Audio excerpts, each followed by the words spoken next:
The Benjamin Dixon Show is only possible with listener support. Go to www.patreon.com/The BPD Show.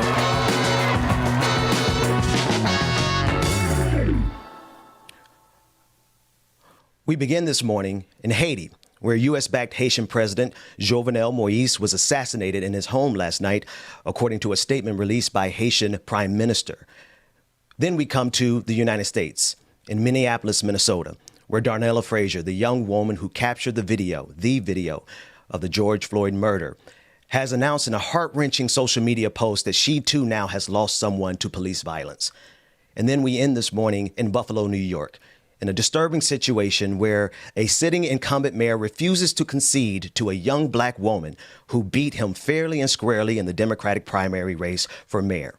All of that and more. But first, on the clock with Georgia Ford.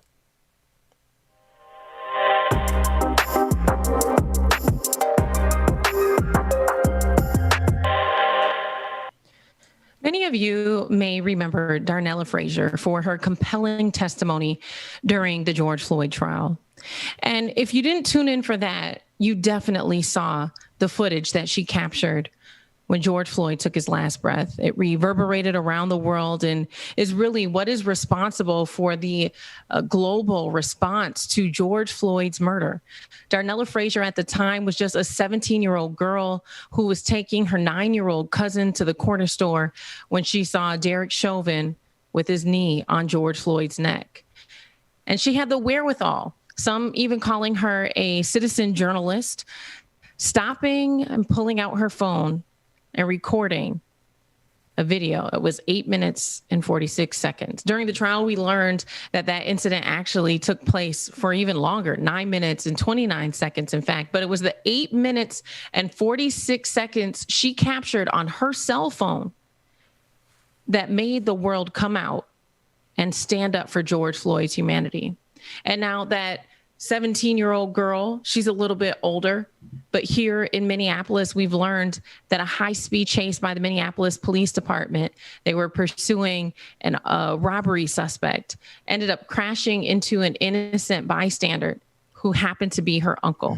And so here she is, plagued with yet another loss, another traumatic incident at the hands of the Minneapolis Police Department. Ben, and I'm not sure if Carl Mack is here with us now, but I wanted to center this at the top of the day because, you know, what we're seeing in Minneapolis here, the epicenter of this global movement following the death of George Floyd, what we're seeing here, even this incident taking place on the 5th anniversary of Philando Castile being killed by police here in Minnesota. And so this issue, as much as we try to turn the other cheek and say, you know, maybe 2 or 3 bills that were passed on a state level is sufficient, we're continuing to see this issue of police negligence and lack of accountability come to the forefront, and not just in Minnesota. This is something that's happening across the nation. You know, this is the degrees of separation of trauma in this country is entirely too close now.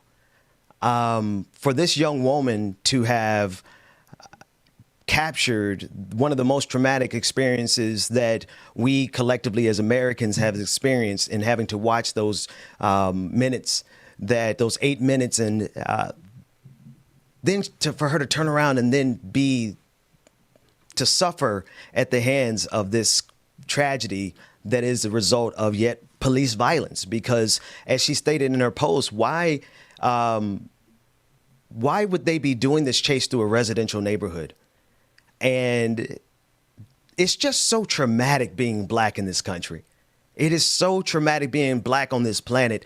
But for this young sister to suffer this, and it's just too much at this point. And, you know, we're definitely sending our thoughts and prayers and condolences to her and her family, and strength and light her way.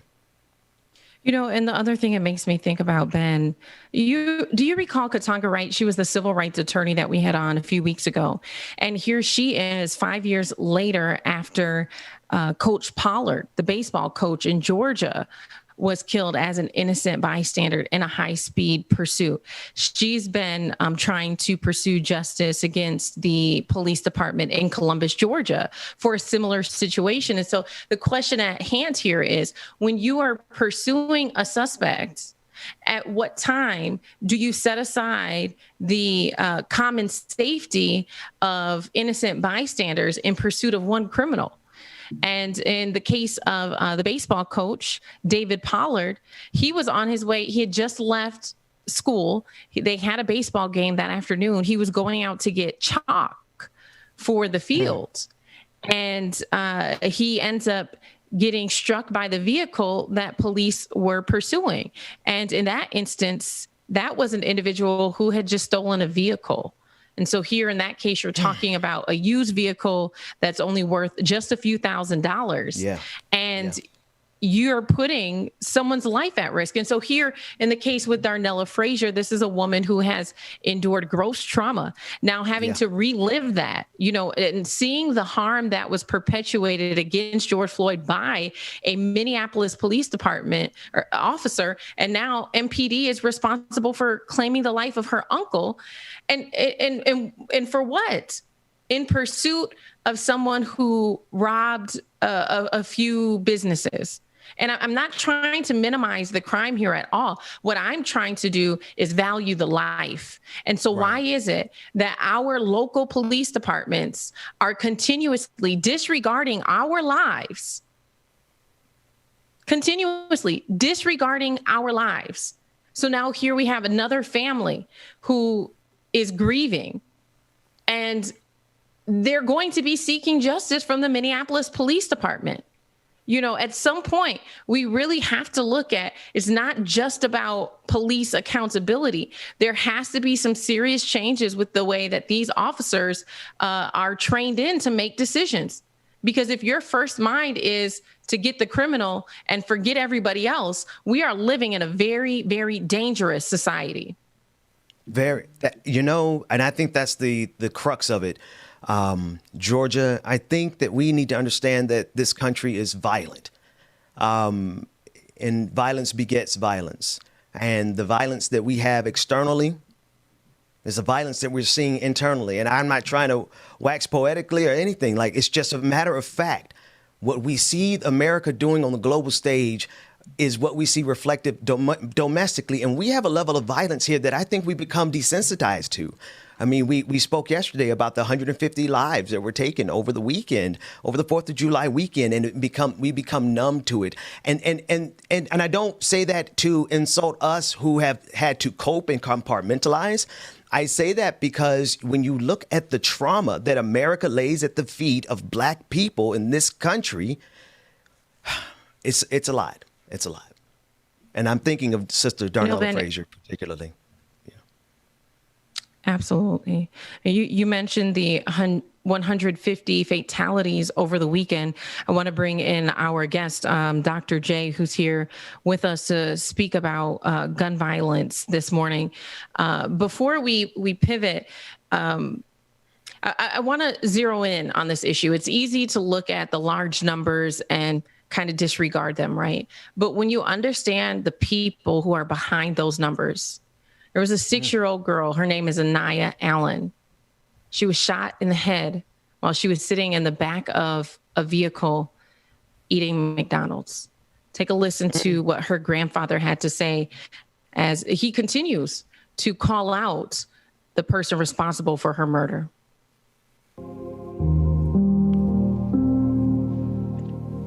I got a whole new fight now, and I'm not going to stop. And it may cost me my life.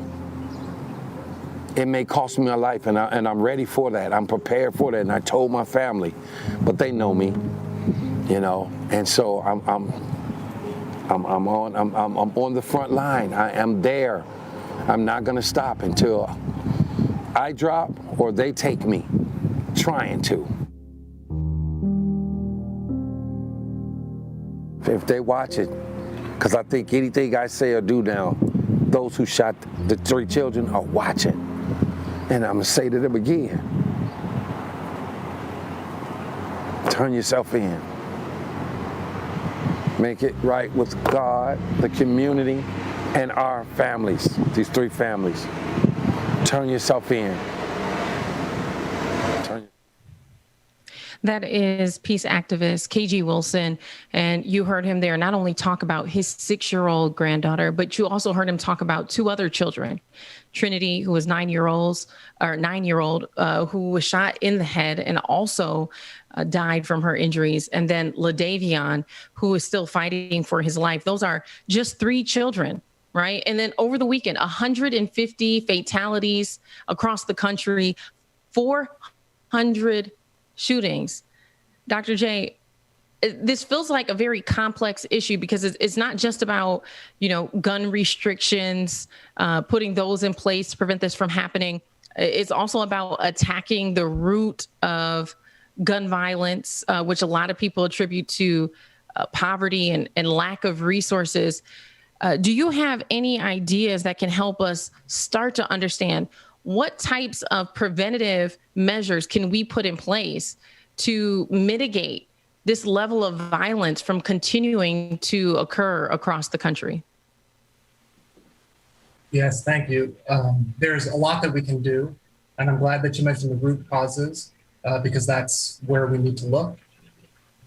Some of the interventions that are getting the most attention now involve having community members, people who are credible messengers in the places most impacted by gun violence, be involved in reaching out to the people who are most at risk of being themselves impacted by violence, either because they have been injured or we know they're involved in ongoing disputes, and making sure that they get access to the services they need, access to jobs and other opportunities, to counseling, because trauma is so deeply involved in the processes that produce violence. And also, sometimes those individuals can intervene to resolve disputes or at least sort of cool things down as things heat up. And then in this case, we're seeing, at least for these 3 children specifically, where the murder suspect is still on the loose. We've talked a lot about the no snitching culture and how that can play a role in people refusing to turn individuals in. Is there anything that you can say to speak to the dire need that our community has for people who know something and someone knows something? Someone knows something about these 3 children. Someone knows something about those other 150 fatalities in the cases where the murder suspect is still on the loose. Is there anything that you can say to speak to that aspect of either the investigation or just the need for people to stop being complicit and speak up when they know something? Well, I think, as you say, this is quite a complex issue. And as you were saying earlier, there's a lot of reasons that we need to think deeply about the role of policing in community safety. So one argument in this space is if police departments were less involved in some of the activities that you described earlier, the proactive sort of making contact with people on the street, which we know disproportionately affects youth of color, especially Black youth, has mental and physical health effects, that police could be then more focused on investigating incidents of violence, and that it might contribute to better community trust. But that is a very complicated issue, and it's something that I think it's not fair just to put on impacted community members to improve trust and relations with police departments. It needs to go both ways. Absolutely. And Ben, I want to invite you to ask Dr. J a question. I know we've talked about the complexities of this issue. Really quick, first, Dr. J, you're leading on this issue. You're an expert in this area. What are the things that we should be thinking about when we are talking about this subject and approaching the subject? Well, one thing that we see with the mainstream media is a really high level of attention to what are sometimes called mass shootings in public spaces, so that some of the audiences that I talk to have this vision in mind of gun violence, which involves a young white man in his 20s or 30s going into a space and trying to kill strangers.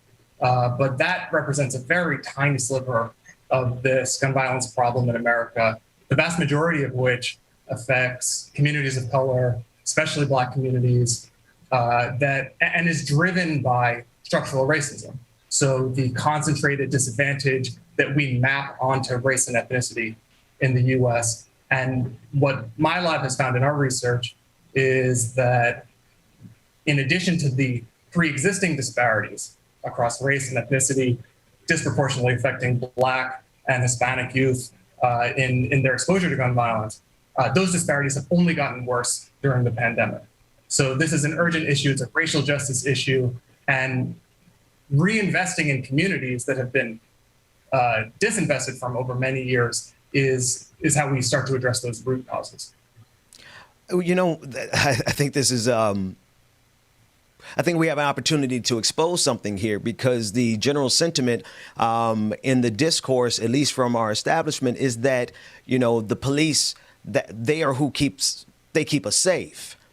But if we look at the over-policing in our inner communities and look at the type of violence that exists in our inner communities, something's not right there in terms like if that was true, then Black communities should be the safest because we're the most over-policed. Could you speak to that?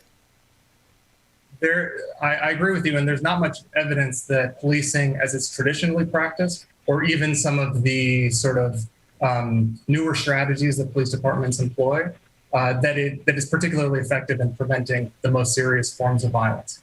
So I think this is a moment when we need to very seriously think about all of the alternatives that we have, particularly ones that don't impose additional traumas on communities, but in fact have the opposite effect of starting to heal and support the resilience of communities that already have had to be very resilient, more resilient than they should need to be because of the way that we've disinvested from them.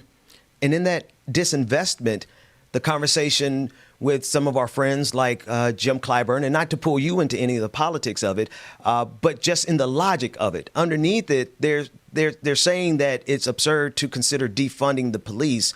But as I hear you saying, our communities have been defunded. The resources in our communities have been defunded. And it's because of the lack of resources in our communities that we see this type of violence as compared to the amount of money we are spending on policing agencies across this country. It's absolutely critical, no matter what, that we increase funding to the kinds of social services that people need, to education, healthcare, local community nonprofits. I mean, there's groups in every community affected by violence that are already working on this, have been working on it for many years, and could do much more with more resources. So I think that's the way that I look at the funding side of this. In addition to the physical infrastructure, I mean, we know that there is a specific, this is the focus of my research, there's a specific association between physically disordered, disinvested, physical urban environments and gun violence. So a vacant lot that becomes overgrown with weeds and doesn't feel safe to walk past, or an abandoned building, those places contribute to violence above and beyond the local levels of poverty and all the other factors. So addressing those kinds of factors we need to think about those kinds of investments as well. Absolutely. Dr. J, we want to thank you so much for joining us this morning. Ben, I know that you had some breaking news that just came in. If we can take a moment here to pivot to that.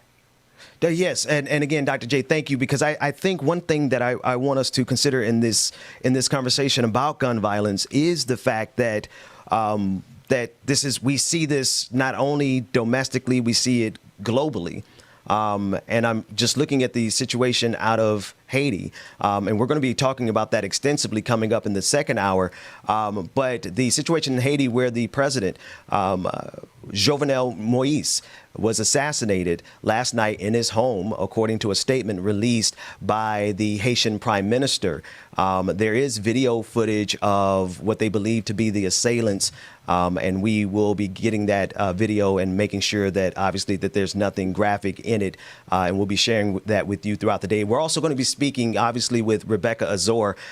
She has been covering the unrest in Haiti for some time, the protests, the massive protests that have been taking place in light of President Moïse refusing to concede power there in Haiti. So we're going to be covering this extensively throughout this morning. And it's just, Georgia, it's just a really violent time for Black people all across the globe. And I directly see it tied to the violence that we see at home. You know, it's interesting that you made that connection and drew out those parallels, because I see them also specifically in the protesting, because really at the essence, when you go out and you're boots on the ground, you're interviewing protesters, whether it's here, Haiti, or anywhere else across the world, the common denominator is usually liberation. People are fighting for their own liberation. People are standing up and saying that they feel oppressed. And I mean, it was so interesting because simultaneously, while there were a lot of protests continuing to happen in Minneapolis for George Floyd, the Oromo community, which I was not really tapped into here in Minneapolis, they were taking to the highway with their flags, and they were protesting and standing in solidarity with what was happening in their home country.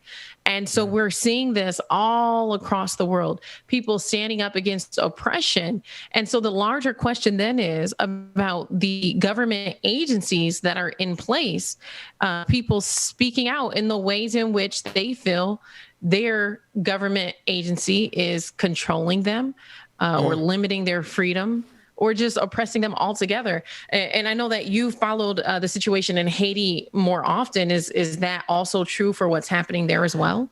You know what is fascinating, pardon me, about this story. One of the details that I know that we're going to go into is that the assassins announced themselves as DEA. The Department of Enforcement, now it escapes me exactly what it stands for, but the U.S. Department, the Drug Enforcement Agency, thank you. And in that, it gives the impression that this was a U.S.-backed assassination. But the irony of it is that Moïse was backed by the United States. And this was the point of contention that Sister Rebecca Azor, she's been pointing out that for some time in our coverage here, because it is America's influence there that is problematic to begin with. And so a lot of the unrest that we see not only in Haiti, but across the globe is quite literally because of the U.S. position in that nation. And oftentimes those local governments, for whatever reason, plenty of reasons that we can outline in an entire episode about the connection between seated power in a local government and imperial power. I mean, there are volumes of books that are written about this, but absolutely the case. The people of Haiti, they've been protesting Jovenel Moïse for some time now. And so I think that conversation is going to be, we're going to dig into it a lot more when Sister Azor gets on. But it is definitely reflective of American foreign policy and intervention, and not from the way the video tried to describe, though. And I think that's the interesting thing. As the assassins announced themselves to be the Drug Enforcement Agency, everyone rejects that notion pretty roundly, if for no other reason than Moïse was a U.S.-backed president. Well, I really look forward to hearing more from Rebecca Azor. Benjamin Dixon, thank you so much. For those of you watching, you know that these issues are very critical, not just city by city, but across the nation. And now we're seeing even the interconnectedness across the world. So we could go deeper, but we are on the clock this morning. So make sure you guys stick around for more on The Benjamin Dixon Show.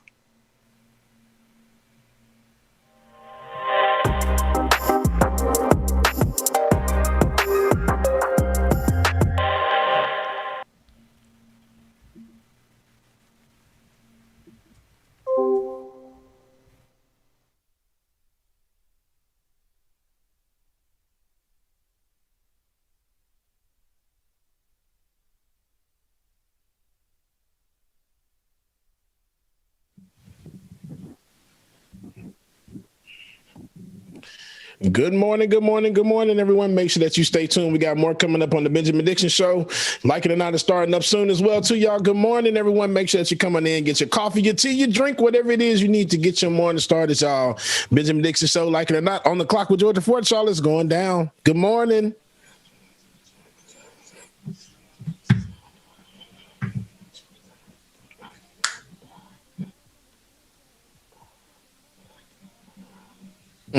I know why. You hear it? There you go. My apologies, y'all. I forgot I have to press a certain button every morning in this system to make sure my music streams through. So apologies, y'all. You heard me breathing for a second, but it's okay. Good morning again, everybody. Shout out to Esther, Seven Sweetheart, Mara, Shay T, Anna, Brother Tyler. Good morning, y'all. Chuck Diesel, brother. Good morning.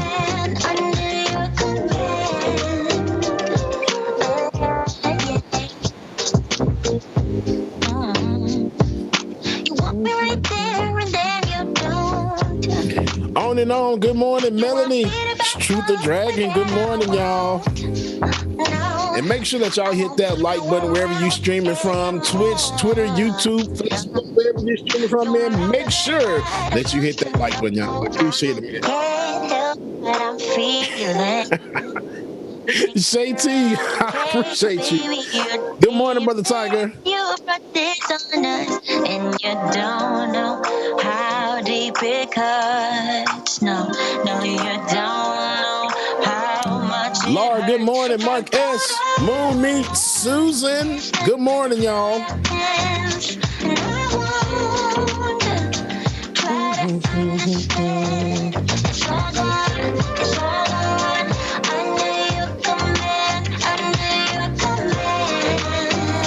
Of course, Tiger. Sounds about right. Make sure you send us that story, okay?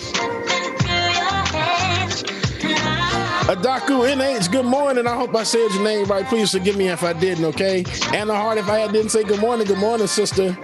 Tiff, good morning. Sunny Wright, good morning.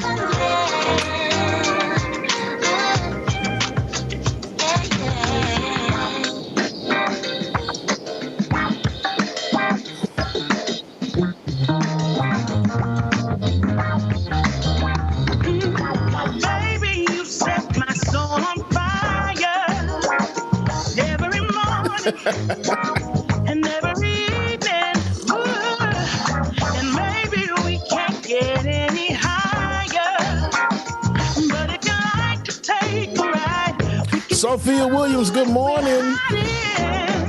Shoot the Dragon, I'm doing pretty good. I can't complain. You know it wouldn't solve anything anyway. Cool like you know you should. Nicholas Rodriguez, shout out to everybody in Florida, y'all. I hope y'all are staying safe. Hurricane party I heard going down. Okay, I'm on the way. Alicia, good morning.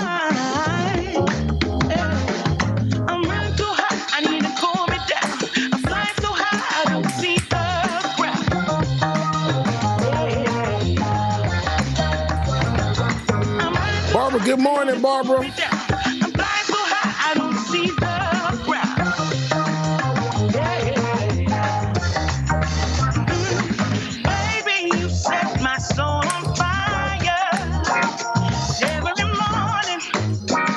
Yeah, it really is. And maybe we can't get any higher. But if you like to take a ride, we can discover what we're hiding. Taking your time and a short time. Alert, everyone, alert. Benjamin Dixon said, if y'all not up dancing right now, man, y'all need to be speed. Y'all just, I don't know what y'all need to do. But y'all need to be moving to this, because when I tell you, this funky as hell. T.H. Tasha, good morning.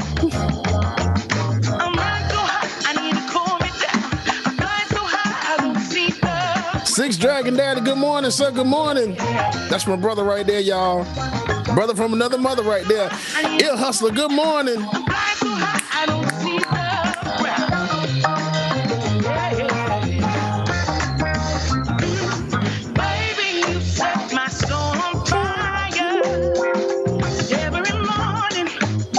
Peter Low Frequency, good morning. And maybe we get any higher.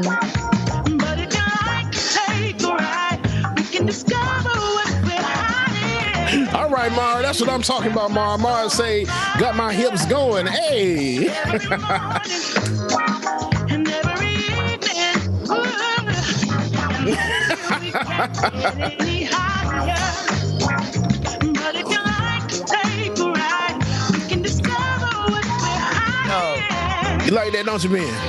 Bro, James, DJ Exclusive. Who is that? Man, is this Lakeisha Nugget? I think it is. Let me see. Yeah, actually, Stur Zetterberg featuring Lakeisha Nugent. You set my soul on fire, man. I'm like that jam was pretty fly, man. That thing moved my spirit, man. Like, listen, if anybody ever want to know why we have music on this show, it's because if it wasn't for music soothing my soul, hello, somebody. We would have tore this place down a long time ago. Music soothes the soul. I don't know if that rhymes, but it's the truth. Like it or not. Like it or not. Carl Mack. Where Carl Mack? Where's Brother Mack at? Listen, return of the Mack. Return of the Mack. Yes, sir. Listen, man. We are covering some serious stories across the globe, and yeah, man. I know Rebecca is going to join us at 9:00 for Like It or Not, and I know she has full coverage of what's happening in Haiti. It is, no matter what, it is always disturbing when you see a global leader assassinated. When you see a black man assassinated. Mm-hmm. But then also the political complexities because of him being a U.S.-backed president, which usually puts him on the opposite side of the bullet. But I digress. I'm sorry. Wait, that's for the other show. That's for the previous Benjamin Dixon show. That's when I would tell you that it's usually the presidents who are not U.S.-backed who get the receiving end of an assassin's bullet. Yeah. That's just truth. Which is, this whole thing is really weird. It's fascinating, Brand. It really is, and I'm really, really ready to hear what Rebecca has to say about it, because when I came on this morning when you guys started, that's when I saw the alert too, and I was, what the hell? So I'm really interested to find out more and see what's going on, because it all seems real suspect. It seems suspect on a whole lot of levels, and I don't think I'm qualified to parse it because I haven't followed it as much as Rebecca has. Agreed, man. Me too. And we're gonna table that until she gets here. That said, I do want to cover something that I'm covering very, very, very closely. Good morning, Mayor Byron Brown in Buffalo, New York. We just want to say good morning from black men all across the country. Mayor Byron Brown is the incumbent Democratic mayor in the city of Buffalo, New York, who lost in a primary to a young sister by the name of India Walton. Now, many of you probably already know who Sister Walton is. She is a dynamic firebrand who has risen from the same struggle that black people have dealt with in this country since time immemorial. Like, this sister came up the hard way and she won the primaries. And this Democratic mayor refuses to concede.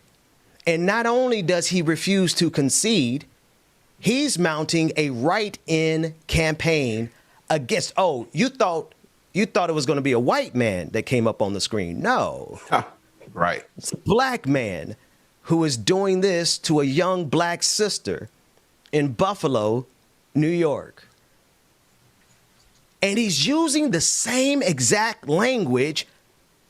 Matter of fact, I want us to play this clip and listen to how he describes this sister. It kind of reminds me of a dude from Queens who still can't concede his race that he lost in 2020. Let's take a listen to this clip.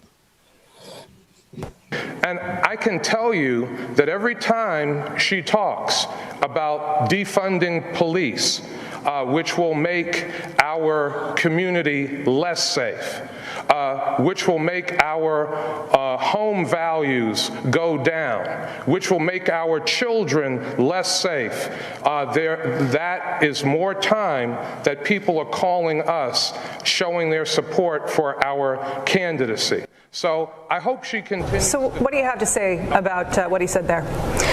I have never said defund the police, and I'm not sure what it is that he's getting at. What I have said is that our police budget is as high as it's ever been, and crime is still up. And we know that the way to That's the sister responding. This man has been attacking her this way the entire time. But this next clip, this is the one where he describes this young sister who beat him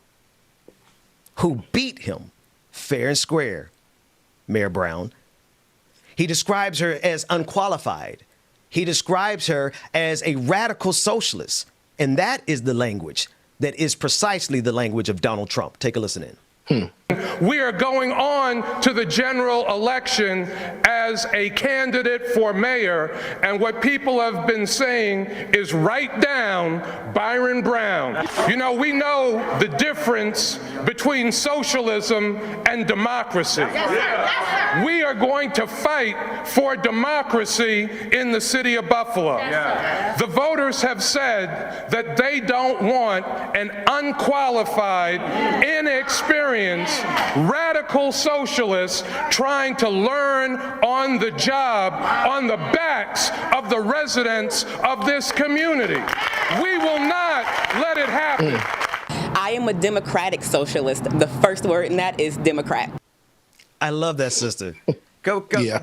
James, come back on the screen with me. I just want to talk about it without losing my mind on this one, bro. Can I say something real quick that I just saw in that his speech? I don't know if you saw his background. Did you see the background? I want everybody to look at that. Look at that age demographic there. These are those, and I hate to say it, the old Democratic people, the ones that are, almost on the damn side of the Republicans. That's what that looks like. It's that the older generation, man, we got to step aside and let the young generation start doing this thing. They say she's inexperienced and unqualified. Bro, what have you done for the community? What have you done for your community of all these old folks? I'm sorry to say it like that. The apologies to my senior citizens, and I don't mean it like that. But let's look at it. Look at that demographic on stage right now. But also look at the demographic behind, look at the folks behind him. Exactly. Go back a to the left and the right. Mm-hmm. Yeah, go back a little bit to where now see you can't see. You see. Oh, look, there's one good white man they're supporting. Look at that. Oh, that's the good white guy. And then they're gonna pan out. And then as they pan out, you see it's not just one white. This man. Hey, listen. I'm sorry, but I'm not going to jump and attack a young black sister on behalf of no white person. No white folk. At all, man. We get it. When you got Kellyanne Conway sitting over here to the side, supporting you. Come on, man. Come on. But I got a problem with Mayor Brown. Yeah. I got a serious problem because this young dynamic sister beat you, fam. Fair and square. Fair and square. And here's the problem I got.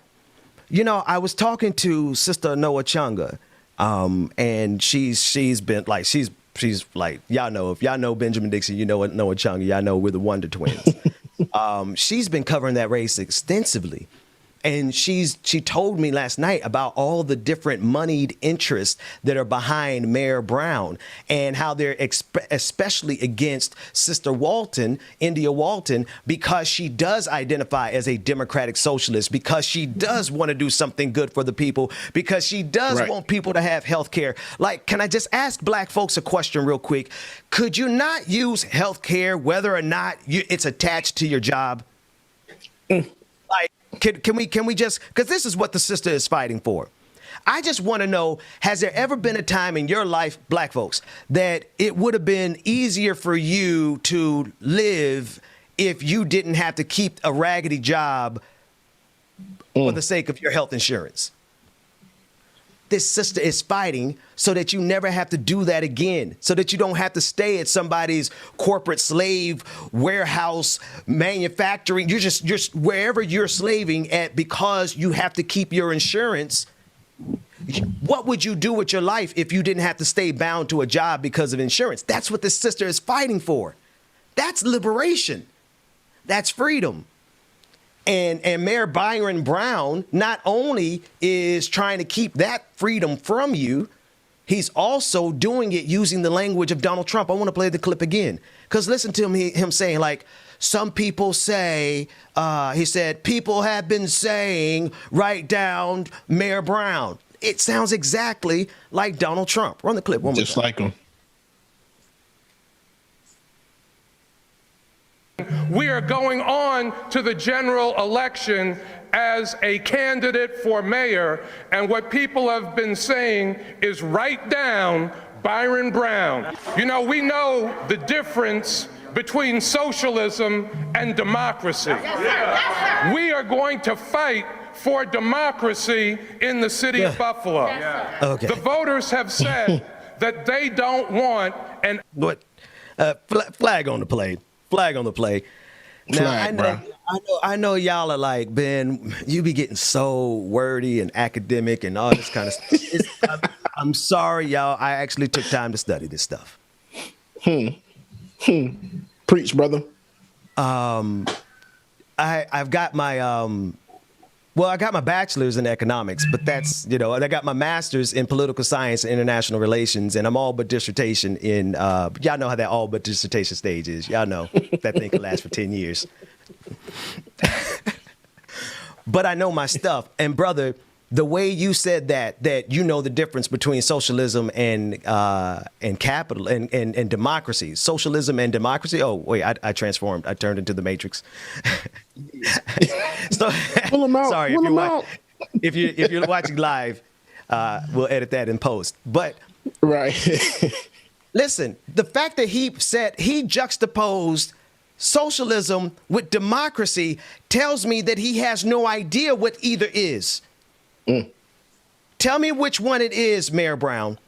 Do you believe that socialism is a governing principle, or do you believe it to be an economic principle? What do you view democracy to be? Do you view democracy to be an economic paradigm or a governing philosophy? Because you just conflated two things that do not match. Democracy is not an economic paradigm, Mayor Brown. And this is something that I'm quite sure that Sister India Walton can tell you about even better than I can, because she is a democratic socialist. The first word in that is democratic. But I don't think she should have to. Here's what I'm talking about we got to do. She should not have to say another word to this brother because she already beat him. Am I right about it? She already beat him fair and square. You lost, dude. And now you're trying to mount a write-in campaign?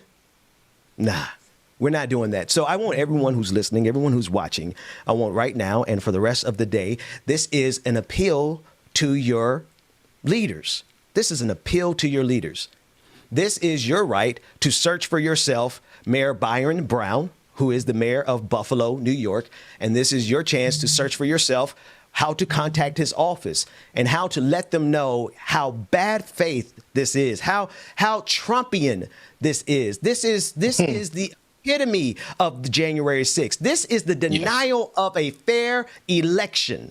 This is to say that he did not get his way, and if necessary, he's going to march up the steps of the Capitol on January 6th and seize the office of the mayor in New York, Buffalo, New York, whether you like it or not. I think we should have a problem with that.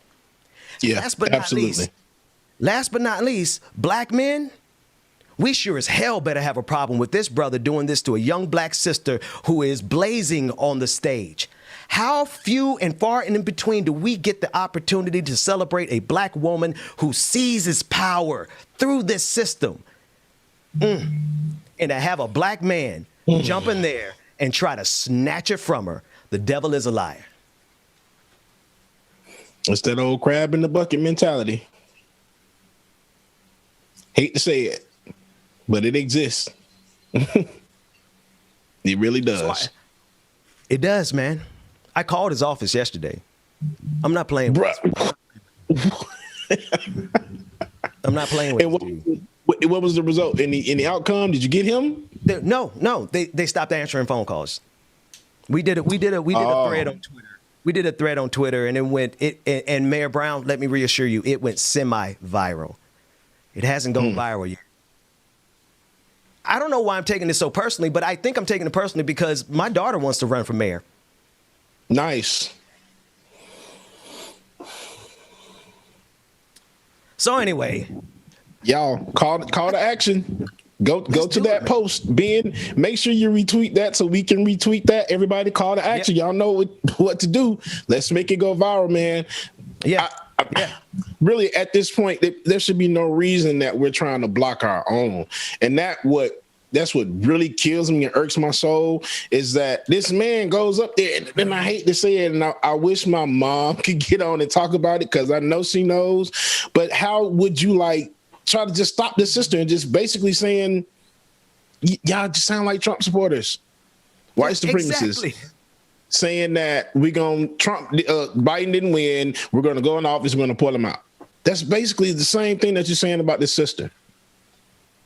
And you sound dumb yourself up here on this stage and don't have any of the facts. We know the difference between socialism and democracy. Well, no, you don't, because if you did, you would say, we know the difference between socialism and capitalism. Mm-hmm. Or maybe you do know that that's the true equivalence, but because you don't want to let people know that you're not really there serving the people, you're there serving capitalism. You can't say the truth, but you know who can? India Walton can. Yep. And you know what else? He just doesn't want to mess up his money. That's all that is. She already beat you. Already beat you. Hashtag stand down Mayor Brown. Hashtag stand down Mayor Brown. I don't care how small my platform is. We're not going to stop till this brother is out of this race. There will be no write-in campaign. Like it or not. Agreed. James, I'm going to let you get it here, Doc. I'm going to go grab me some coffee and some tea. When we come back, we're going to handle the situation that's in Haiti. Get a whole 8-minute set, dude. Do what you got, because I got to step away from this one, man. Because when I think about my daughter, my daughter says she wanted to be Keisha Lance Bottoms. And then to have some old stepping boy, get me off this camera. Let's go. Let's go to break. That's another discussion, Ben. You remember what we talked about the other day? That round table? Yes, sir. That's one of those discussions at that round table, Ben. Let's talk about it. Yes. Yeah, definitely. Y'all make sure y'all stay tuned, man. More coming up next, y'all. Rebecca will be joining the conversation, and we're going to get some Haiti talked about, y'all. Let's get it. Hashtag stand down Byron Brown.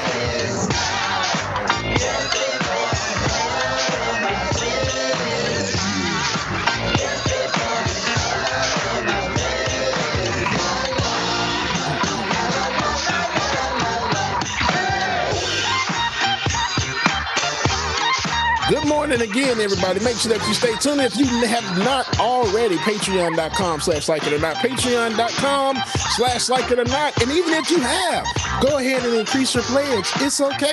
If you want to, we appreciate you anyway. Love y'all, we mean it. So make sure that you stay tuned.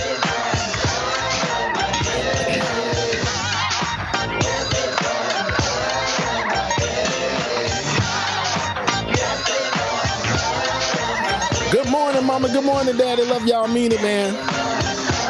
Shout out to the rest of the family if y'all watching. Good morning.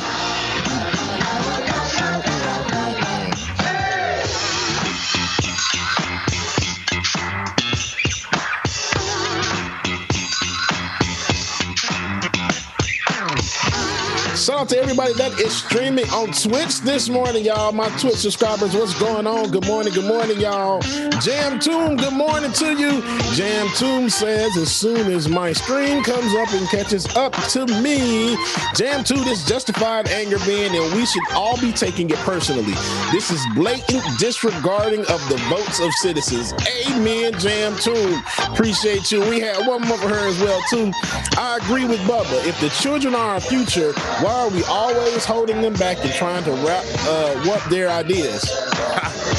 That's real. I don't know if y'all have seen the Tomorrow War on Amazon Prime. I know, Amazon Prime Video. I know. Trust me, I know. But if y'all have not seen it, it's a good movie. Premise is, fight in the future, the kids have to fight, and they have to come back in time and recruit soldiers. Now, it sucks because of the government, but hey, our kids, well, I don't have any, but the kids now, they're going to be our future. They're going to be the ones to guide and lead and do everything. So we got to make sure that we set them up right, y'all. And right now, we're not doing a good job of that. But when I tell you it's going to be some activism with them, I really think so, man. I really do.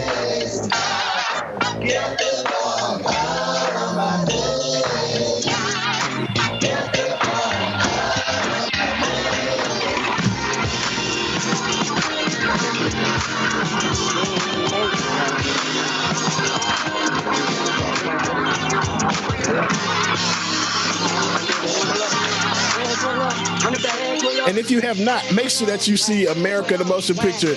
I know a few people tweeted me and said they saw it, but make sure that you check it out.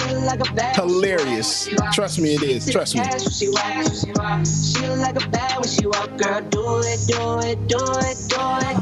Tiger, exactly, Tiger. We think this is radical. Wait till the millennial kids grow up. Wait till they grow up, for real. Because some of these millennials, man, I know the thought process and some of the actions may look a little crazy, but hey, they make it happen. Magdalene Moon, good morning. Lisa Noel, good morning.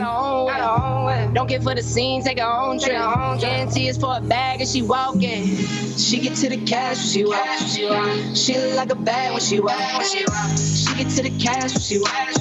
She look like a bag when she walk. Girl, do it, do it, do it, do it, do it. Savage Sweetheart, good morning, sister. Yo, Savage Sweetheart, man, that's my dog right there. Me and Savage Sweetheart at patron parties and that it's a good time every time, y'all. I appreciate y'all. Lisa Noel, good morning. Got it in my passenger, I told her grab the wheel. Told her get out Jordan Pill. But she rocks with me cause she real, for real. She get to the cash when she walk. She look like a bad when she walk. Mara, right, Mara. Bankroll, all of their, all that mayhem. Brenda, good morning. Do it, girl, do it, do it, do it, do it, do it, do it. Sticks and stones may break my bone, but your words can't hurt me. No, you just can't hurt me. No, I ain't been right more than I've been wrong, and it still can't hurt me. No, it just can't hurt me. No. No, you just can't hurt me. No, you just can't hurt me. No, no, no. I know it's hard to be polite, and it's easy being petty. My mama used to tell me, gotta use you when you ready. Man, it's crazy how my brother said he could have been my second. Levi was Brother Goku. Man, life ain't a beach, it's a female dog. I'm staying 10 toes down. No, Pixie on the moon, good morning. I done came through knocking pictures off your walls. Loving people who persecute you, it's still a tough light up on my path and a lamp under my feet. I know my faith's strong, but my flesh still kinda weak. When that victory be looking like the verge of defeat, and I feel that disrespect, tell me turn my other cheek and say sticks and stones may break my bones, but your words can't hurt me. No, you just can't hurt me. No. Savage Sweetheart, I love you too, and yes we do, man. The best community ever, y'all. Like it or not, the community line community, the BPD community, man. Y'all is the best. Love y'all, we mean it, bruh. I swear we're gonna get some merchandise soon. I promise we is, because it's a whole lot of stuff we need to put on the shirt that we've said on this show. You just can't hurt me. No, you just can't hurt me. No. See, it's hard to be polite. It's easy being petty. Mama used to tell me, gotta use you when you're ready. Cause I ain't working on my own time. Ain't got no diamonds on me, but I stay shining. Yeah. And say the world would be a better place if we take out the hate. All right, cool. Yeah. Let's keep it real. All right, y'all. Welcome back to the stream. My brother from another mother, Benjamin Dixon, y'all. I know my face strong, but my flesh still. Welcome back. Welcome back. I want to extend the conversation on our sister from Buffalo, New York, India, Walton. And I want to bring in a friend of the show. She's a channel contributor, public defender, and all around dope sister, Sister Olay. Thank you for joining us this morning. How are you? Oh, it is always a pleasure. You know, I touched you on this story out of Buffalo, New York, and it just rubs me the wrong.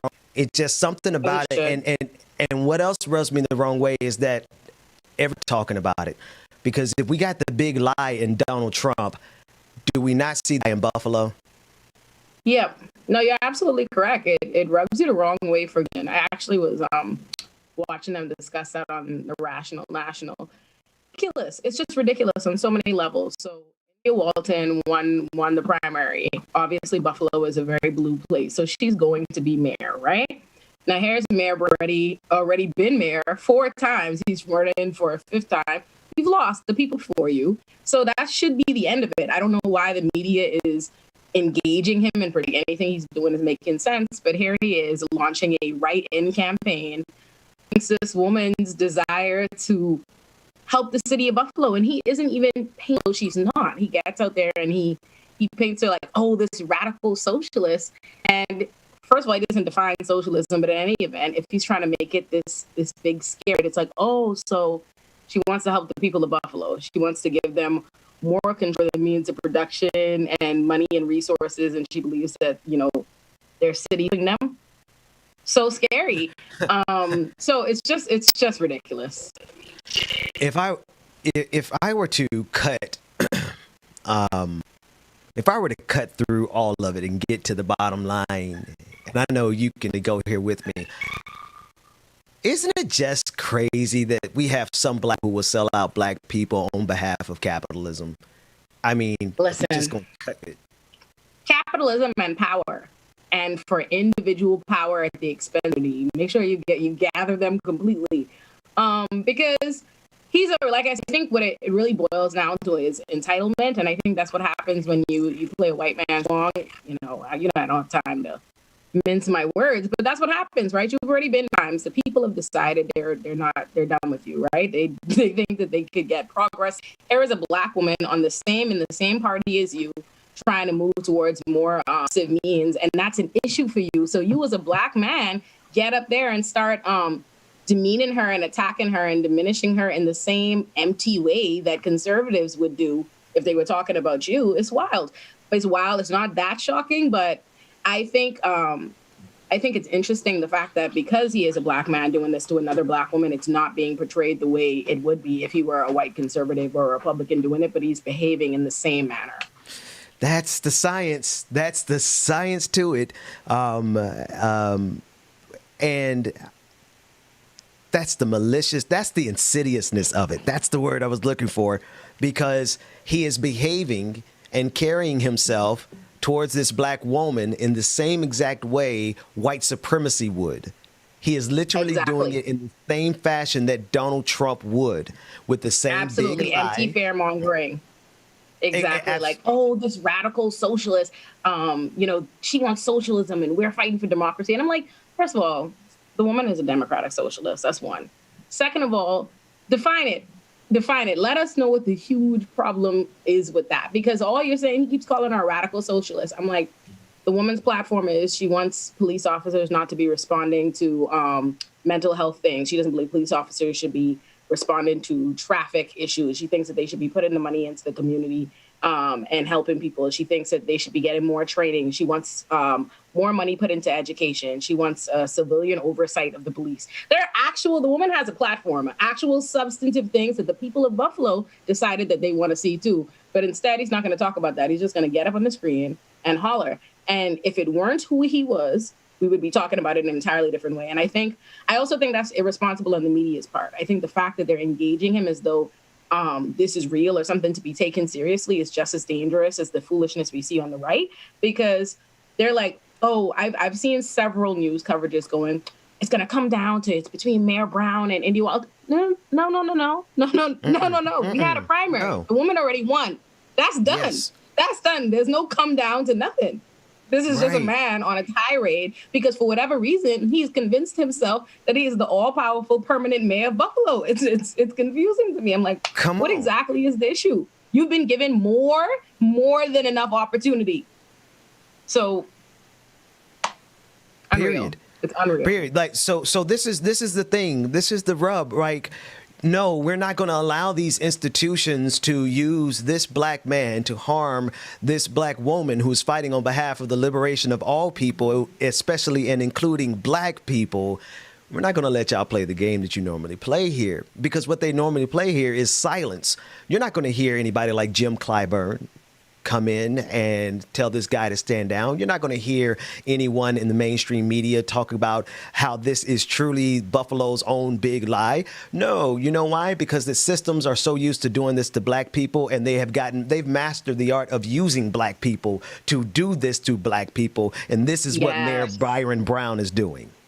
They love talking points. They love all of their same problematic talking points when it comes out of our mouth, because then it becomes like, Derek Bell talks about this, like rules of racial standing, right? Like something when black people act against the interests of the black community, white people will take that one black person to legitimize this obviously problematic position that doesn't benefit us as a community to pretend like it's legitimate. And that's what's happening here. This man is just going out, recycling regular Republican, conservative, problematic talking points that are based in white supremacy, directing it at this black woman, and here is, white media covering it as though it's legitimate and it's fair and not acknowledging that angle of it because they get away with it because the man is black was doing it, which is a shame. And I think that's why it's incumbent upon us as black people and in our community to hold him responsible and to make sure to call him out on that, because it's ridiculous. Absolutely. There's no need for it. He needs to concede, go sit down somewhere, retire, go enjoy your time. You done been mayor. Yeah. And that's what we're calling on. We're calling on Mayor Brown to stand down. # stand down Mayor Brown. Because I think he, it is up to the black community, because we can't depend on white folks to handle this one for us. We got to handle this one in house. Mayor Brown, exactly. The black delegation would like to have a word with you. Stand down Mayor Brown. Or we can change it to sat down if we need to. # sat down Mayor Brown. Whatever he needs to hear. Whatever language you need it in, we can speak it, brother. Right. I'm glad that you're here this morning, because there's just so many stories that we're covering that just focus on the black trauma. There's just so much trauma. We're looking at now Darnela Frazier, who captured the video of George Floyd being murdered by police officers. And she now has lost her uncle to police violence in the form of a police chase through a residential neighborhood, slamming into a man, killing him. And that man turned out to be Darnela Frazier's uncle. So now she has trauma on top of trauma compounding in her life. What is it that it's just so frequent? The trauma for black people in this country is so frequent that the degree of separation is now one. Because it's a cycle. It's a cycle and it's routine. And I think that's something we don't talk about enough, right? In my job, I was talking about the way the criminal system and all these tragedies that happen in the black community. We have to recognize that it affects the entire community. And it's not just one time thing. It's not like you go through a traumatic event and then that's the end of it. That's just something for you to rebuild, right? Trauma just continues rolling into other issues and what happens, and that affects everybody, right? So this happened to this woman. She had to witness what happened to George Floyd, right? And that's already something for her to reckon with and deal with. Now she lives in that community and has to deal with however the police receive that, how they treat her, being known. Her family has to deal with that. Now it's her uncle. It's continuous. And I think, I don't know, alas, I don't know how we reconcile and how we get past these things. I think is more so that we have to get through it, and we need to figure out ways to support each other more and recognize that it's a daily battle, right? This isn't something that we just we blink our eyes and it's gone. It's not a moment. This is something that the entire community is dealing with, has been dealing with, and is probably going to be dealing with for the rest, at least my life, for sure. So we have to start figuring out systems and ways that we support one another. There has to be something more, and I think things like, I know they gave Darnela Frazier the prize, which Pulitzer, yes, they gave her and I don't know how to characterize that, but that's not the support that we as a community need to figure out something else. How else we uplift this young girl, and how we uplift everybody else, because we know about her and we know about that case and we know about these different things, but there are so many police brutality cases, so many families and communities and all these people. It goes outwards. It's not just this individual victim. It's not just the person you heard about. It's the entire community is affected. So we have to figure out ways that we uplift and support each other on a daily, because these things contribute to more violence, more problems, more psychological trauma, and as our community gets locked in these cycles. But it's hard. It's rough. I'm thinking of the brother who was killed. We covered it on Roland Martin last night. The police officer pled guilty to manslaughter, is only going to receive 3 years. 3 years for the life of a black man. And to hear the mother, the wails and the screams of the mother as she... as her soul ripped apart, stating how now she has to live. She had to live without her mother. She lost her father, but now she has to live without her son. And in this case, the police officer shot the man in the back as he ran away. And I don't have my producers will get me the name and the state. We'll get all the precise information for those who want to know the exact story. But the story repeats itself around the country too many damn times. It could be so many. That could be so many stories. That could be so many stories. It's just America's legal system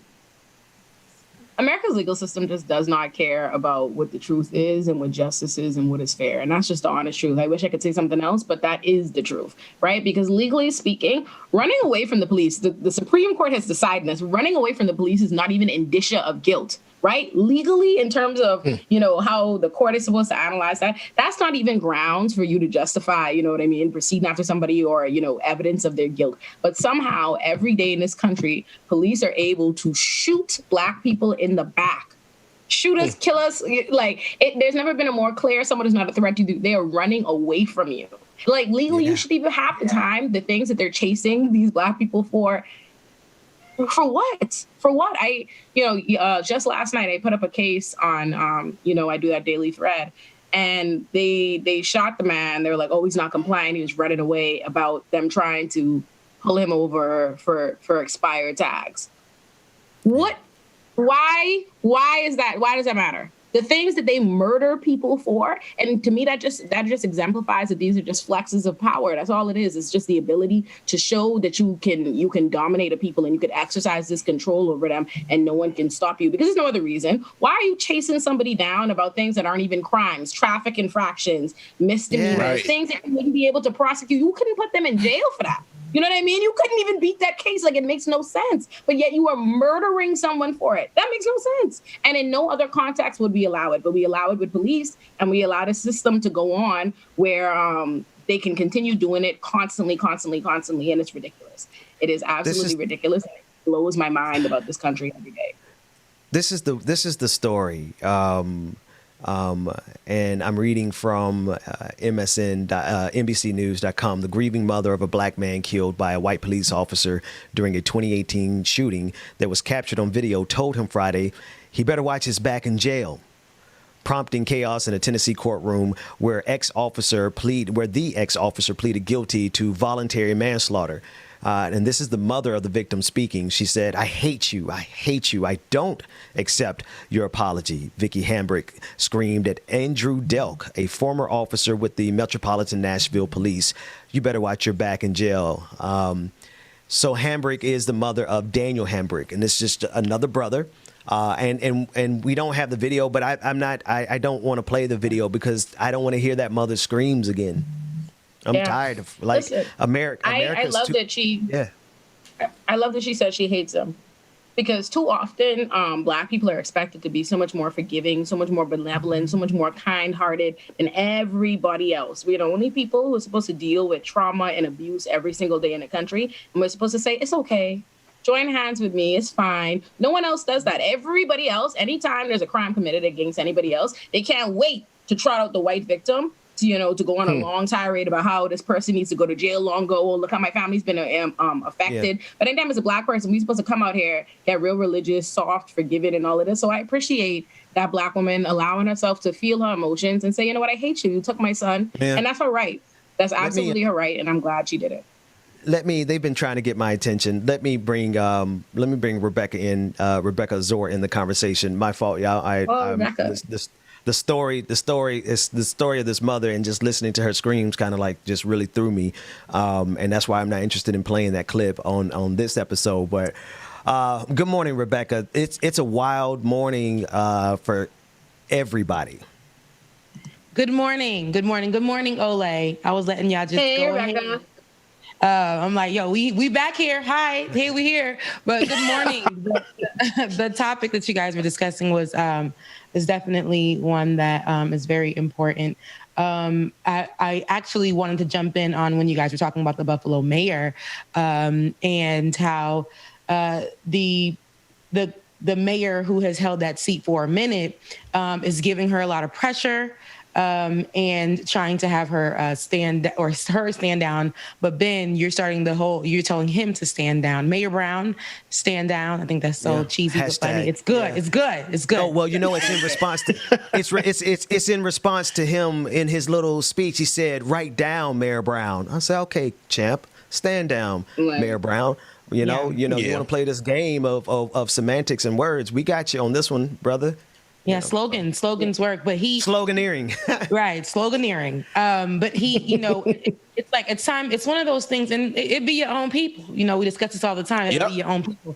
I remember us covering her winning, and it was what caught me by surprise was that he didn't even want to debate her. He didn't even want to have the conversation. He didn't think that she was worthy of it. Like he thought that he was going to get this seat once again, like it's something promised to him. But when he lost it, now he's looking for every option to break her down. And that to me is ridiculous. Move out the way so that somebody else can do what needs to be done, so that we can see what it would look like to have the first Black woman in that space. So I don't know why he's in her way. But she's it should be like power.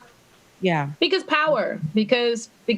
I think we see it so often, and we don't call politicians enough on it, that they just do things because they want to be in a position of power. It's really no different than Andrew Yang just bouncing around all around the country trying to figure out what he could win. You know what I mean? They don't care what it is. It doesn't matter. It's not a genuine desire to help the community. It's just, here is an opportunity for me to be in a position of power and let me get it. And in his case, he already had it. And so he extra feels entitled to it. And he thinks it's just supposed to be for a forever thing. So he doesn't really care it's not about India Walton. It's about, whoever it is. He doesn't think that they are worthy. He's supposed to occupy the space. The only difference is because it is India Walton, because it is this Black woman, because it is this person, he's able to attack her in a different way and, paint it as something else. So even when he was like, in his little rant, he was like, oh, the people of Buffalo have spoken and they don't want an inexperienced. I was like, the people of Buffalo that voted for her?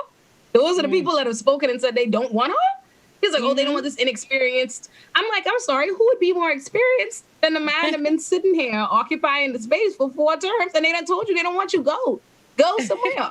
You want that's just how they are. I think it's just entitlement. That's what I was saying to Ben earlier to me about getting caught up in this white man's game of, here is the seat, this is mine. I deserve to occupy it. It belongs to me. And I think he's forgotten it does not belong to you. And I think that's what the people of Buffalo get, that India Walton does get. It belongs to the people. They make the decision. And that's what she wants to see happen. She wants to give the power that you have given to yourself and corporations and all the other people that you have in your pocket and your camp. She wants that to be given to the people of Buffalo, and they want the same. And he doesn't want to accept that. Yeah. And it's funny because you said something key there. Like, the seat ain't for you. Listen, when you take the seat, you're representing the people and the voices of the people. And these, the people who have been embedded their booties in this seat, they literally feel like, since I've been here for so long, it should automatically be given to me. This woman is inexperienced, so she doesn't deserve. But it's like, well, the people have spoken, like you said. They ain't say they ain't want her. Clearly, they want her because of the results, right, of the race. And now... the voting is very important, and the people came out and voted a totally different way than what he expected. And I think that the more that he pushes her, the more she's gonna push back. And this is the thing about these Black women, especially nowadays. Like, there's no. She's not going to stand down to him, and she's going to keep on pushing. And then when people find out about that her story is so much more relatable, you like, that's going to be something where the people be like, oh, nah, she was a whole nurse. I'm a nurse. She got kids. I got kids. She's fighting for something. I'm fighting for something. So, yeah. All they do, people so often, so many times, they create the adversary that they most fear, you know?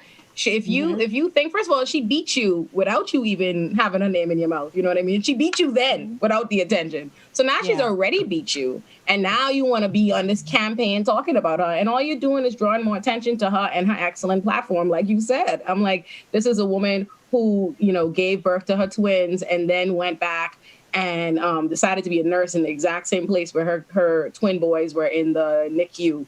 And survived, and she does that work. And you're only drawing attention to all the community work she's doing because you say something like radical socialist in the year 2021, and what I hear is, oh, let me hear this lady want to help somebody. You know what I mean? Yeah. And you have a community of lackluster people standing behind you. Nobody behind him was looking like the Beehive. No one looked like they are his. He looked like these were some people outside and like, listen, we'll give you $5 if you stand right behind me right quick for the speech. That's what it looked like. And I'm like, sir, you should go out respectfully. You know what I mean? Like, just go out on high. They don't do that. Like, they just don't do that.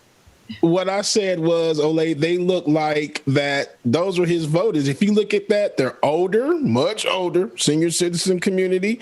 And of course, you got Kellyanne Conway that was on the other side of him too. It's like these white Republicans, like he's just like, okay, let me just go ahead and get this little bit of these white folks up here because these are people that vote for me because y'all just you playing that part, Uncle Tom. Right. And it's a terrible, honestly, it's a terrible selling point because I'm like, who are you? I would love to know, who is your audience, right? Who is the audience? Because the voters have already voted, right? And who are you speaking to? Because if you are a Black man standing up, criticizing a Black woman, and surrounded by you are, confused looking white people and, some older Black people, I'm like, who are you selling this to? I'm just like, it's unclear. Yes. I'm like, I can't be your target audience here because you are not convincing me. I feel distrustful off rip. When I saw the video, I'm like, this man is a Democrat because this is serving me strong Republican energy. It's giving.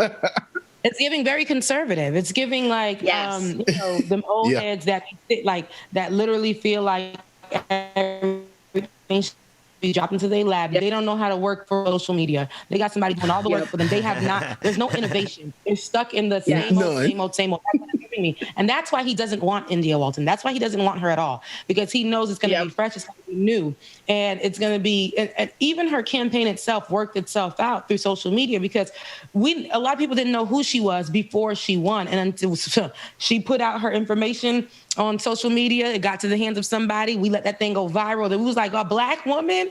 Oh no, Black woman won? Like it became something big because this is what we want to see, and we want to see relatability. We want to get people who actually understand the struggle, who can feel, who can understand, who can be right down in the trenches with us, and we want to actually see her benefit and come up from that. An actual member of the community.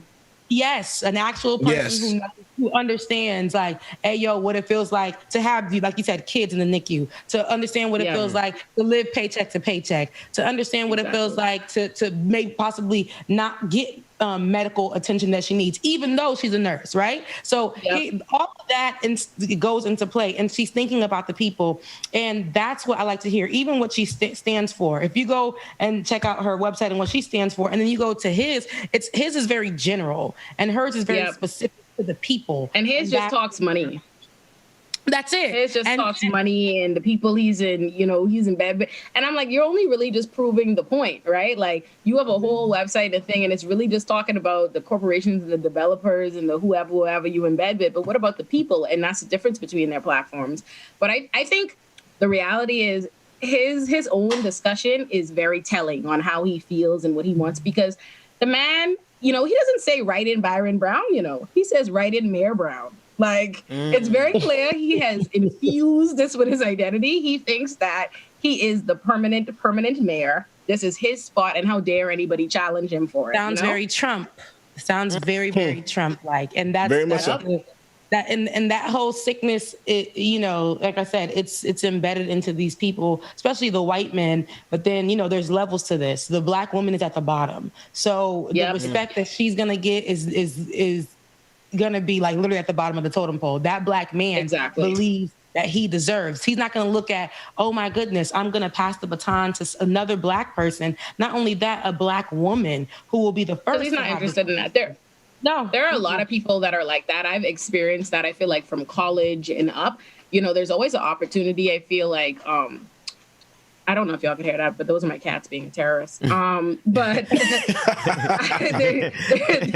the worst in the background. I'm like, Lord, there's always an opportunity where you have to navigate white spaces, right? And you can make a determination like, how do I get in? Where can I fit in? And do I do for me, or do I do for what's best for the community? And I think a lot of times you see people like this, like, he's figured out, he's a Democrat, he's on the side of, he's figured out how to navigate this space to make it work for him. And he's decided, okay, it's okay for me to thrive. I'm the one black person that I'm fine with thriving in this spot. I should occupy these positions of power. But he doesn't have the same interest in bringing anybody else up, So he's not in that game. He has no interest in passing the baton, because that's not what he signed up for, what he agreed on. What he agreed to do was find a space for himself and to hold on to it with all he's got. And that's what he's trying to do. He doesn't care what she's trying to do. He doesn't care what the community has decided, because it's not about them. It's about, Mayor Brown, have decided I'm mayor. And I'm going to keep being mayor. I didn't agree to y'all deciding to vote for this woman. And like, he's probably, I wish I could be a fly on the wall to see his shock when he lost. Like, because you got to be majorly, think about it, to refuse to debate a woman and then lose. And then get up, refuse to concede and say, you know what? I'm going to do a write-in campaign. That's a deep, deep, deep level of entitlement, shock, denial. And I wish I could have been in the house. Like, you knew he threw a tantrum, right? He threw over a table. He couldn't believe it. Yes, he did. Listen, Rebecca, you said how black women are at the bottom of the totem. I'm thinking of Kanye West on that line, but I digress. More importantly, I'm thinking of Malcolm X there, when he said the most disrespected person on this planet is a black woman. And I promise you, that's the righteous indignation that I think Black America needs to speak to Mayor Byron Brown, who has decided that he thinks the thing to do is to, instead of lifting up our young sister and showing her how she can succeed, this brother want to stop her from getting in the door. Right. That might be what white supremacy do. But that ain't what we do as black folks. You got to get out of here with this mess. So we're going to go to Somebody had to tell him ain't nothing wrong with grace.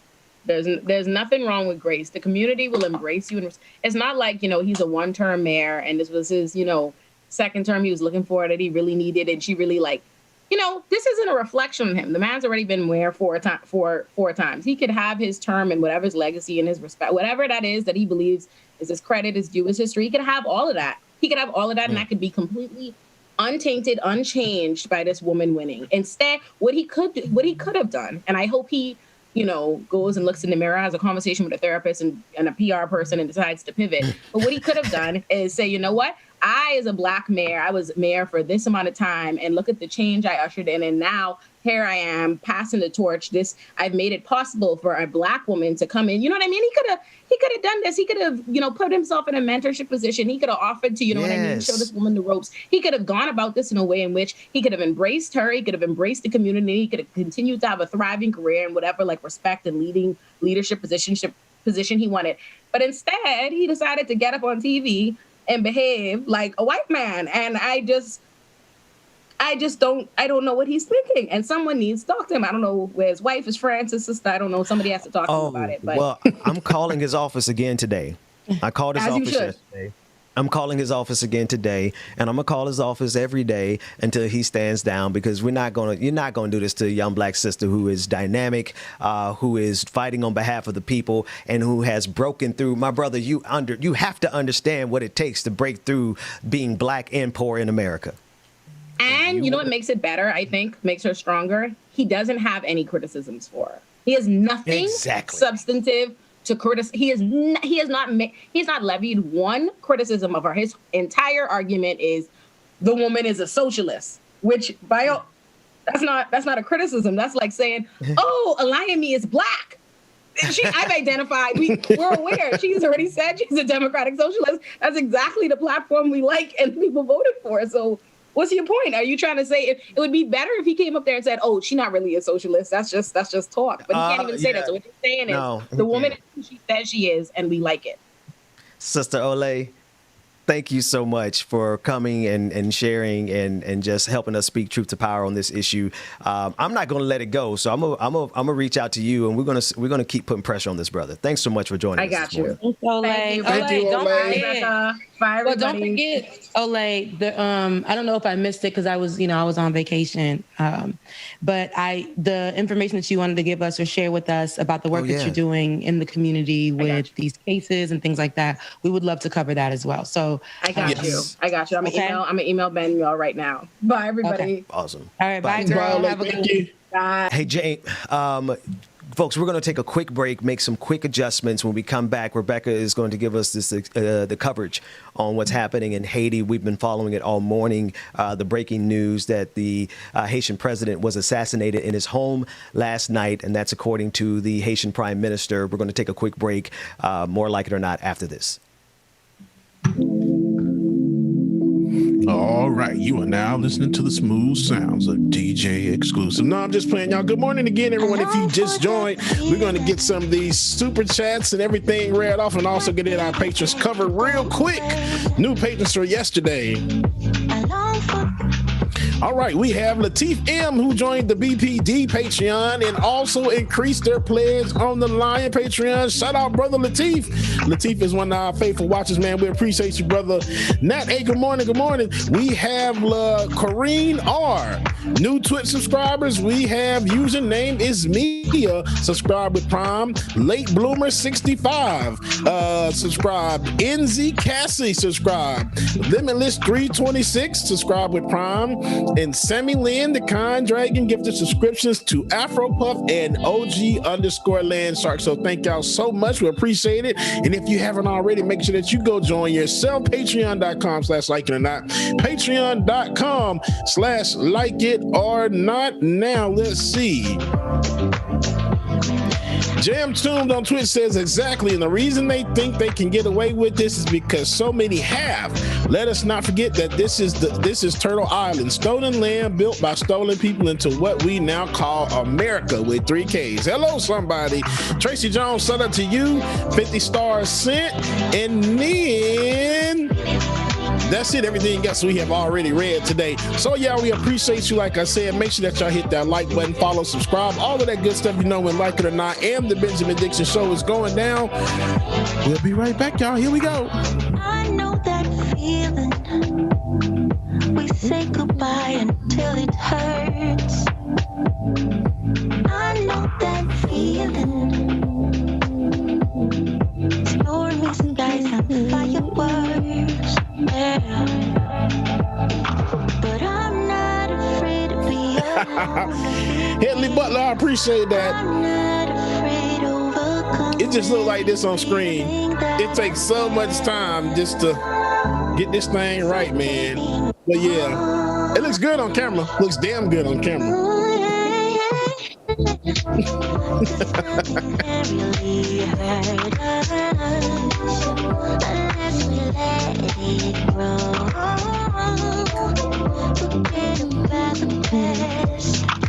Baby, we can make it last. It's better when it's me and you, no matter what I do. 'Cause nothing can really hurt. brother Goku. If I ain't humming, I'm snapping my fingers. Y'all know me.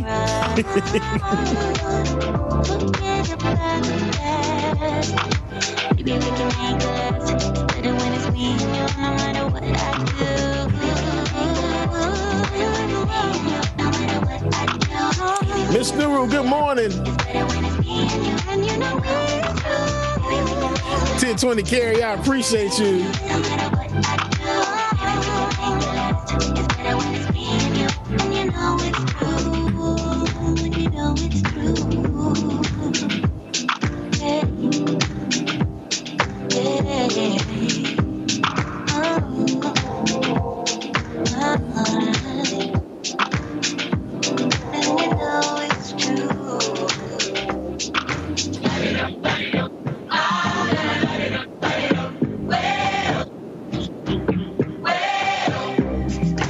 Y'all know I'll be hiding stuff in my vault, right?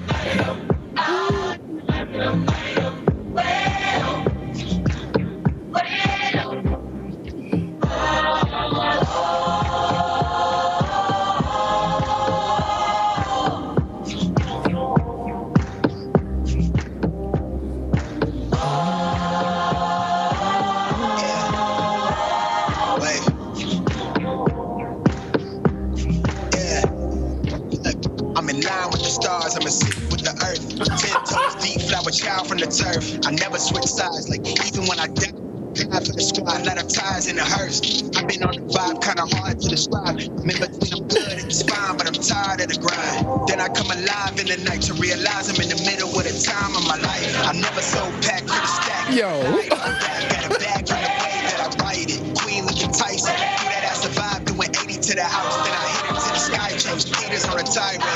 We gotta light it up, y'all. Listen. We all want the same. We all want a meal in the safe. I wanna live like I'm trying to reach enlightenment. Drill spill from my lips, feel big from the bib. Take a sip till I pass out. Try and get grip, but it don't make sense. Cause you can lose life on this fast route. Yeah. Turn thoughts to a cash cow.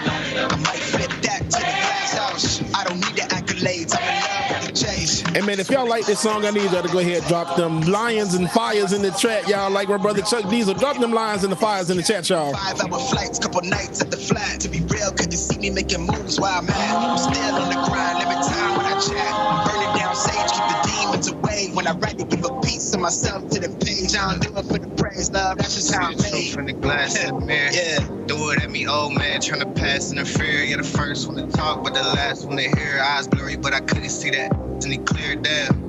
Start to feel like I'm on one. Settle in, I'll be here for the long run. I'm a slave for the cash, got snakes in the grass, no brakes on the ad, but it's all fun.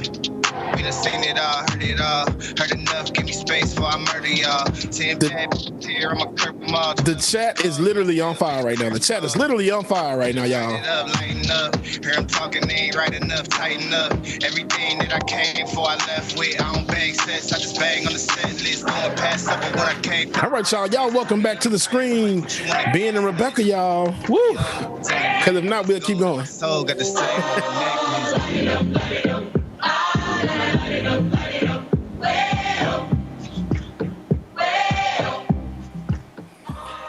Woo. Okay. Sorry. I like that song. I like that me song. too. One thing I can say I don't like are these gray boxes. They're giving 1998 back on those small Apple computers.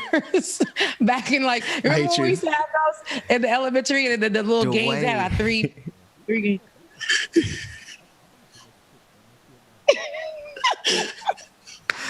Dwayne, I knew so Dwayne that the was people, coming. It's all right. So that the people know what. Is it possible to switch to the orange boxes so people can? I'm gonna switch. I'm gonna switch in a minute. But Rebecca be saving her comment, and I know we're still in the main show. We about to get to some serious stuff, but Rebecca be saving her comments until we go live. You had 5 minutes to say that in the background. You know what I mean? But you just gonna wait, and then you just gonna throw just the bus. You just ran me over, and then you put it in reverse and put it in reverse, Terry, and just backed on up. Come on now. I'm so happy. Put it in reverse, Terry. I'm so happy to have you back. No. Yeah, you could have fooled me. You could have fooled me. It's all right. Oh my God. Oh man. Put it in reverse, Terry. Put it in reverse, Terry. Wait a minute. You ain't ready to mute my mic. It's okay. I got it. I know. Show the orange boxes, Dwayne. So He said he gonna do it. He said don't pressure him. I want to be like a bloop, like he a already switch. got. It's okay. It's good. Wait a minute. Wait a goddamn minute. See what happens when you do stuff like that, Rebecca? Like when I just got to change stuff live on the fly. Like I can change it in the background and we'd be just fine, you know. And I apologize. I'm so sorry. I didn't mean she's still in the middle. So Black Rebecca, folks, man, we're talking about that crab in the barrel mentality. Look, just oh God, no. Did we say that earlier? We did say that earlier. We did. Well, Rebecca, it wasn't you, Rebecca. Love you, Dwayne, mean it. But in other news, we are following closely the new developments that we all woke up to. The news that Haiti's president, Jovenel Moïse, was assassinated. He was assassinated in his home outside of Port-au-Prince, and his wife was also injured. She was shot, and she actually died at the hospital as they were treating her for her wounds. And this is amid a lot that's going on politically, the political unrest that's happening there, for people calling for Jovenel Moïse to step down and to stand down, people calling out U.S.'s president for partnering with Jovenel Moïse after saying that U.S. would actually take on the people and what they wanted. And also in that sense, just yesterday, Jovenel Moïse had actually elected a prime minister. And all of this is a shock to many Haitians, and it's a lot of questions are arising. Again, like I said, this happened just after Jovenel Moïse had elected a prime minister. So here are some updates. It looks like the assailants claim to be agents with the U.S. Drug Enforcement Administration.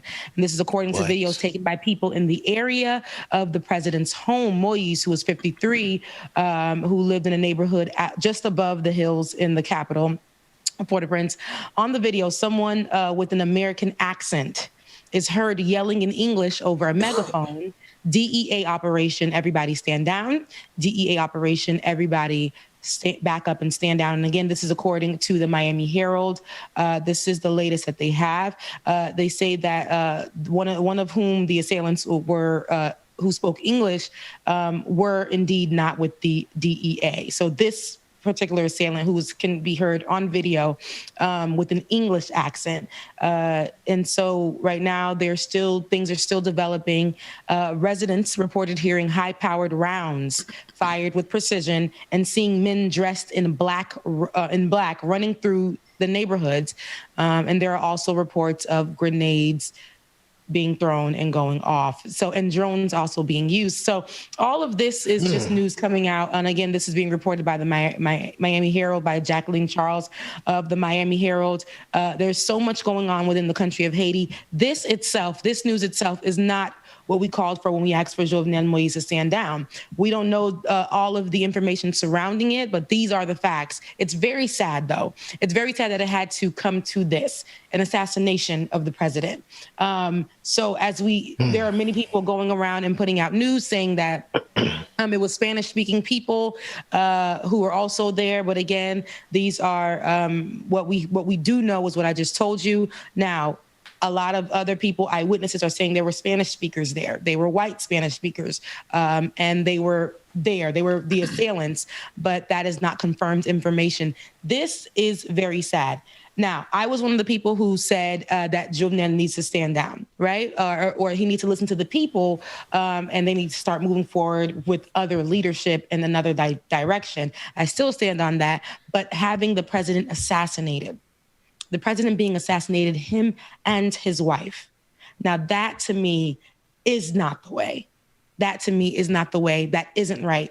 And as we are getting more information, it it still hurts my heart, that this man was murdered. This man was assassinated.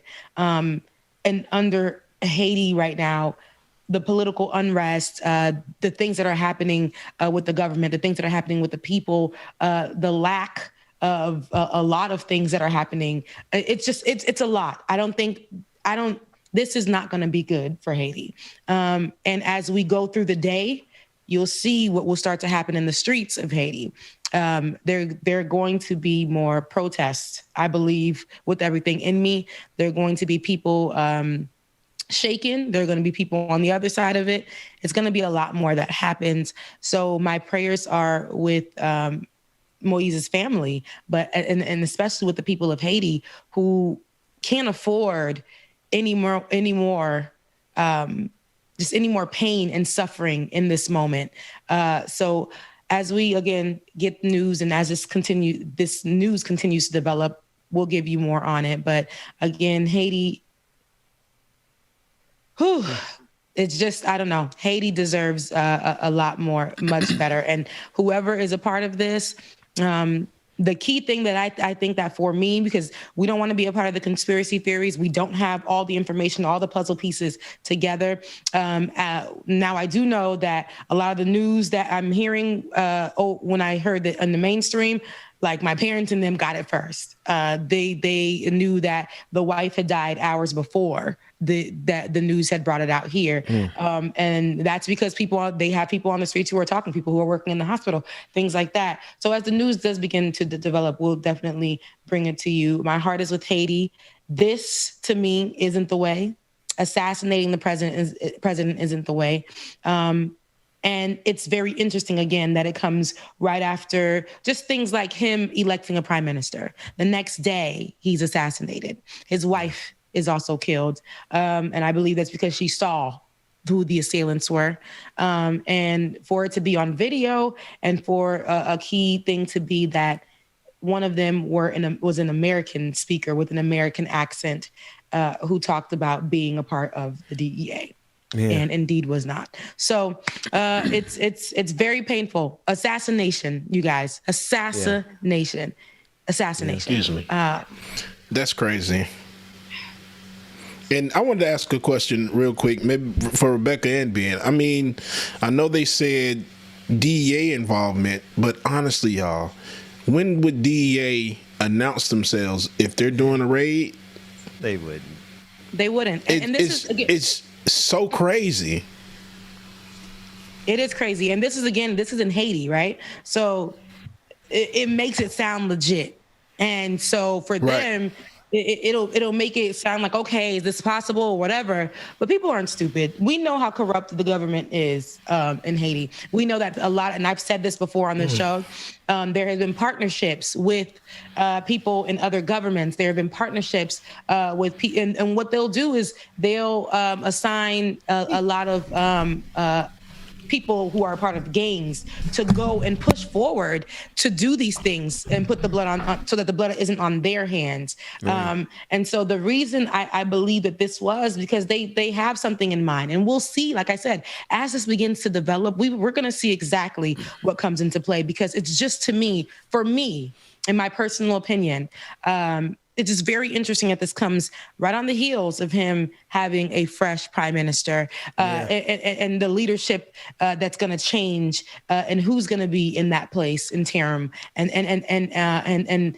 knowing that there are people who are right amongst him because if you're the president and there's security, how easy is it for them to get access? Let's talk about that. The people that wanted access to him before couldn't get it, right? But all of a sudden, on a random night, right after he did what he, elected as prime minister, there's Operation No Security. It's open, and then all the world is talking about white Spanish speakers, and then one guy with an American accent. It's just very eerie to me, the corruption, the access that they had to this man while he's one of the highly protected officials in the country, in the island country. It doesn't make any sense to me. And we know My parents been talking about it for years. I've been talking about it. As beautiful as my motherland is, the only thing we know when it comes to our government, we know when it comes to politics in that country, it's very shady. The police themselves will partner with gangs in the streets and supply them with guns. The government themselves will partner with gangs in the streets and supply them with guns. People in places where they don't got food, but they have guns. Okay, and then we'll turn around and say, "Oh, the country is bad. There's so many of this, there's so many of that." And the governments that supply them with guns sometimes aren't even the Haitian government. There are governments from other partnering countries. And it's to keep Haiti in this particular turmoil so that they can continue to do what they're doing, funnel whatever they need to funnel through the country, get people in a powerful position that they've promised. If they, all kinds of things are going on within the country. And I believe that Jovenel Moïse has been caught in the crossfire of all of that.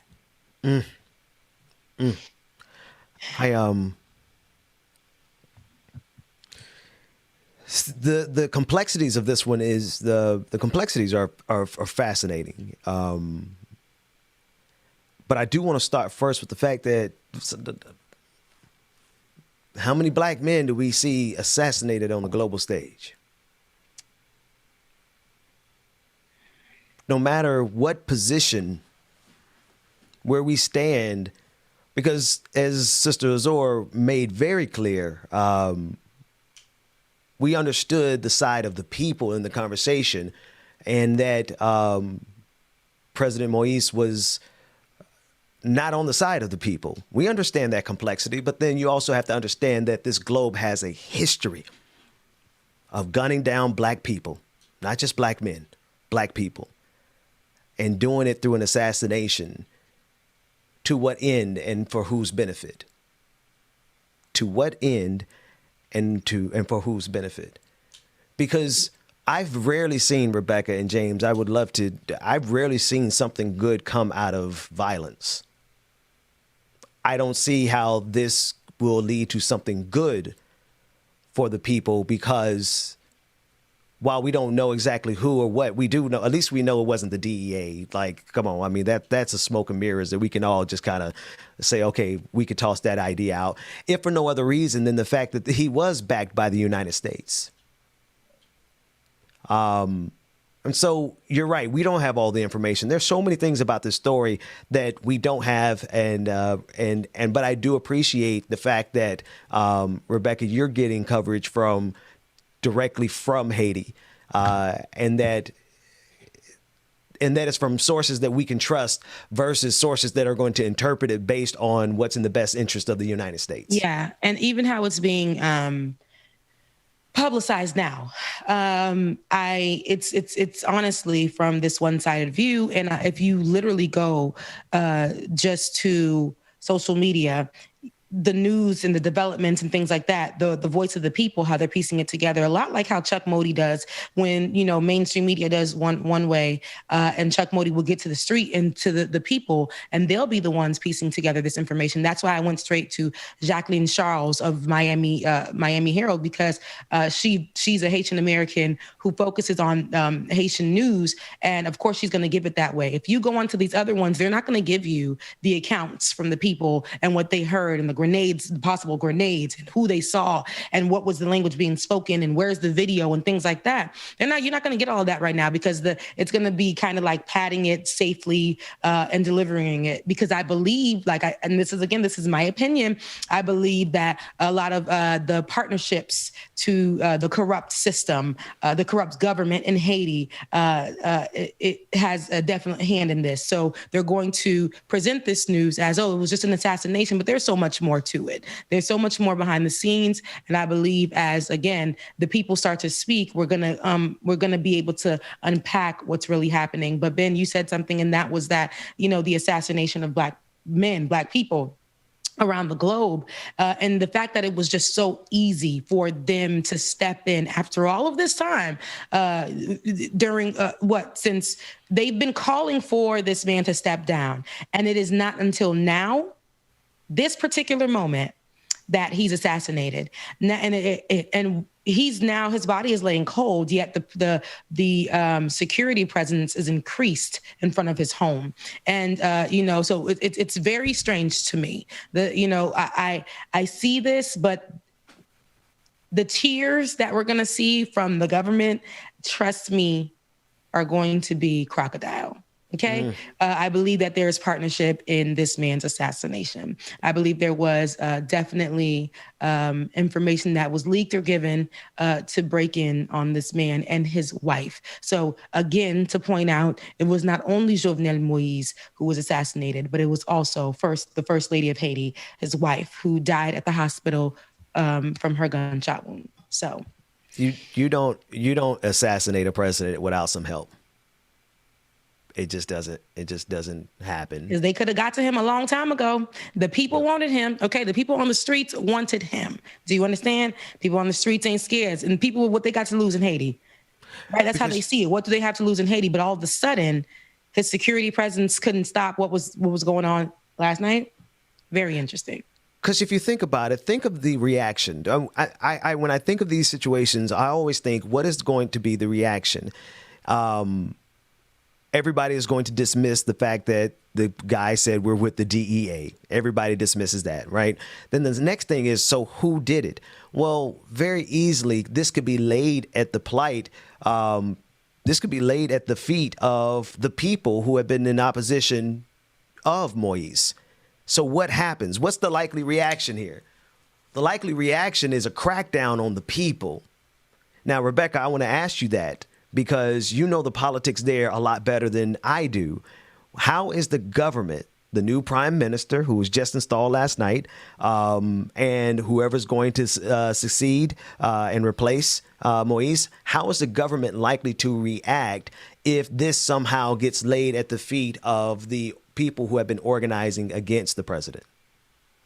You're going to see how they frame it. It's going to be how they've been framing it. It's all this violence in the streets, the guns, They're going to frame it as if it's the people and not the government, right? And like I said, many times the government partners with people on the outside in other countries so that they can give these other countries what they need to continue to abuse Haiti and keep Haiti where it is, where they can utilize Haiti for its resources and then put out in the world that Haiti is just this third world country that ain't got no help, right? To keep it there. Because if you keep it there, we can continue to abuse it and use it. And then in that same sense, they're going to go out and say that it's the people that are the issue. The people can never get it together. This is going to be the thing that they put out instead of pointing the scope at the government.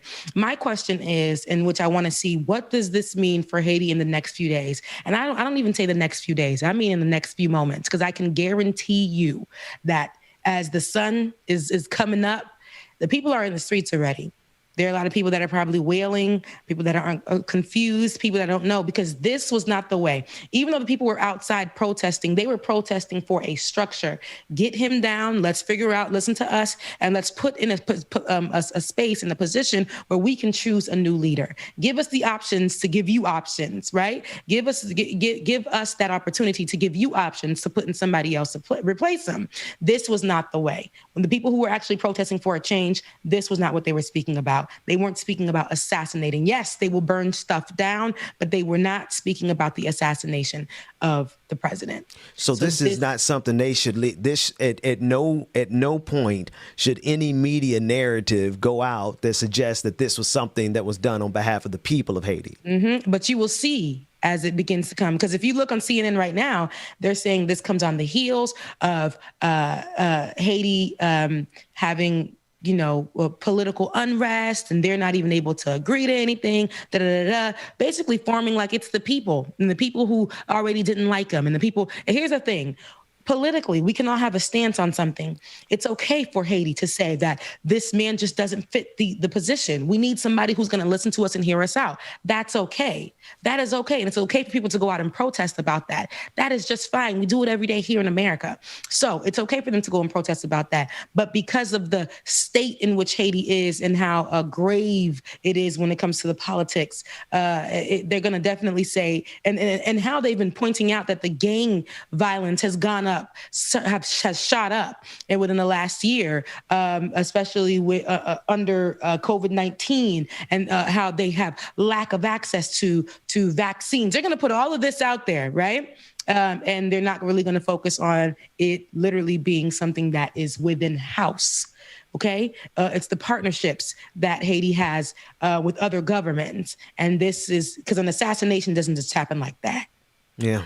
And if it was from the people, it would have been happened. Trust me. Yeah. So. I mean, and you're talking about, I mean, like you're speaking very clearly to the fact that Haiti is still a recovering nation.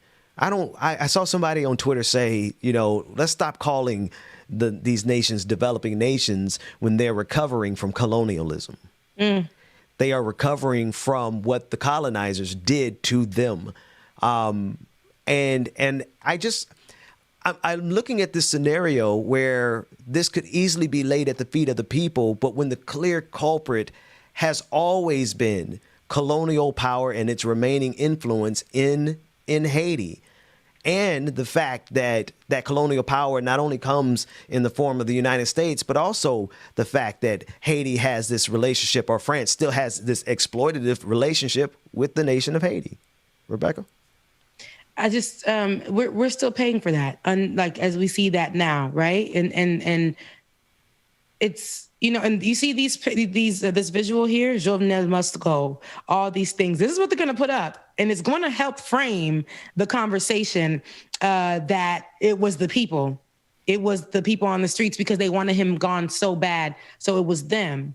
And that's the thing. We can have an opinion. We can have a political opinion as the people of a country.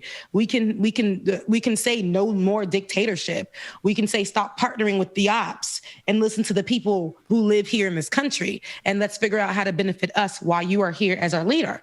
That can be a conversation that happens. But again, they're going to be posting up things and showing the bandits, the gang members out there with guns in particular locations, in particular places. I've seen, when I was in Haiti, I saw the president and I saw the amount of protection and security that he had around him. Okay. I was able and fortunate enough to, when I got off the plane, to go through where the president walks through when he gets out of the plane. The security level that he has, it may not be how it is in America, but he has it. And it's not the people, which they will frame. It's not the people that wanted a difference and wanted to change that killed this man. They just wanted him to stand down. The type of violence they'll burn stuff down, but they weren't calling for the assassination of that man. Okay? And I just want to make that clear. The people who were fighting for a difference were not calling for the assassination of that man. This was something that was done within house. But I know that it's so much. And I called my dad this morning, and the way that he fell silent on the phone, you know, that really hurt me, because he's just like, "Munyo méchant." That means like the people, and I know when he says that, he's like, you know, the people are terrible. The people, they're definitely, there's something with it. My dad said to him, for me, hearing my dad speak, when he says the people, it's not talking about the people of Haiti. He's talking about the people in the government. And everybody knows that. And that's the only conversation that's being had outside of the American conversation. That's the only conversation that's being had amongst Haitians who are there, amongst immigrants who are here. They know exactly what happened, but it's super sad. And I know we have the latest as far as what America, our American government has said when it comes to Haiti. And I want us to take a look at what Jen Psaki had to say about it. The Haitian president, Jovenel Moïse, assassinated overnight. What's the U.S. message to the people of Haiti, and what is the United States willing to do to keep that island stable? Well, first, I would say the message to the people of Haiti is this is a tragic tragedy. It's a horrific crime, and we're so sorry for the loss that they are all suffering and going through, as many of them are waking up this morning and hearing this news. And we stand ready and stand by them to provide any assistance that's needed. This news is just coming out, as you know, John, overnight, so we're still gathering details, we're still gathering specifics, and of course, our embassy and State Department will be in close touch, but it's a tragedy. We stand with them, and it's important that people of Haiti know that. And my question to her would be, and again, I know that this is still developing, but my question to Saki would be the information that we gathered from whether there were Spanish speakers there, because that's what the Prime Minister said. And I did see that earlier this morning when I was looking for information. The Prime Minister made a statement saying that all that they know were that there were Spanish speakers. They can confirm that there were Spanish speakers there. Now, like I said, Jacqueline Charles of the Miami Herald was able to report that on video, there was a person with an American accent who said that they were from the DEA. And so I would ask her who, did they get any information? Were they able to identify if this person, clearly with an American accent, who was saying they were from the DEA, trying to get access to the president, do they have any clue who that person is? Is there any more follow-up to that? Because that seems closely, since the person had an American accent, that definitely tells us that there was somebody possibly American as well who was a part of the situation. So, yeah. Yeah, that question and answer was rather useless for the for the people of Haiti. Because they have a lot to say when it comes to the politics, right? They got a lot to say. They go behind the scenes and utilize, I said, like the resources in Haiti. I say this all the time. You're there to use our resources. You're there to eat our food. You do vacations there. You take certain areas, now take it away from the Haitian people, make it a resort. And you guys definitely make money off of that. And so with all that being said, when it comes to the people, that vague, you guys have your foot on Haiti's necks. France does. All these European countries, and then as well as U.S., the partnerships that are there does not benefit the people of Haiti or the country itself. Ooh, but it takes and takes and takes and takes from it. But when something happens like this, here's the apology that you have. But there are things that need to be answered for, because there is information that's already out there that seems to be American related. So when you are speaking to the people, let them know that, hey, this person that supposedly was American there, we'll get you some more information on it, because if it indeed was, we definitely have to deal with it as it should be, and give the people of Haiti something to work with, because they know, I'm pretty sure they know something, because these accounts are coming from the people on the ground. But this apology, while you're still going to continue to abuse the country, is worthless. And I mean, I understand as a government, that's what, that's a thing to do, is to reach out and speak on the country state and apologize and give your condolences. I understand that is the thing to do. But honestly, this right here is very big. That man was assassinated, bruh. Yeah. The assassination of a president. We know how it feels here in America when we hear about JFK. That, the assassination of a president is not, it's a shocking feeling. And especially to me in Haiti, with Haiti going through what they're going through. And in this particular moment, not having any actual leadership. This is not the way that they said they wanted the leadership removed. This is not the way. They wanted it structured. They wanted the people to be heard. Again, I say this to be clear. They wanted the people to be heard. When they went out to protest, they wanted a system in place where people can be heard and they can put a leader in place. This was not the way. So then because this happened, we're going to see things shift, but the benefit isn't going to be for the people. It's going to be for the government.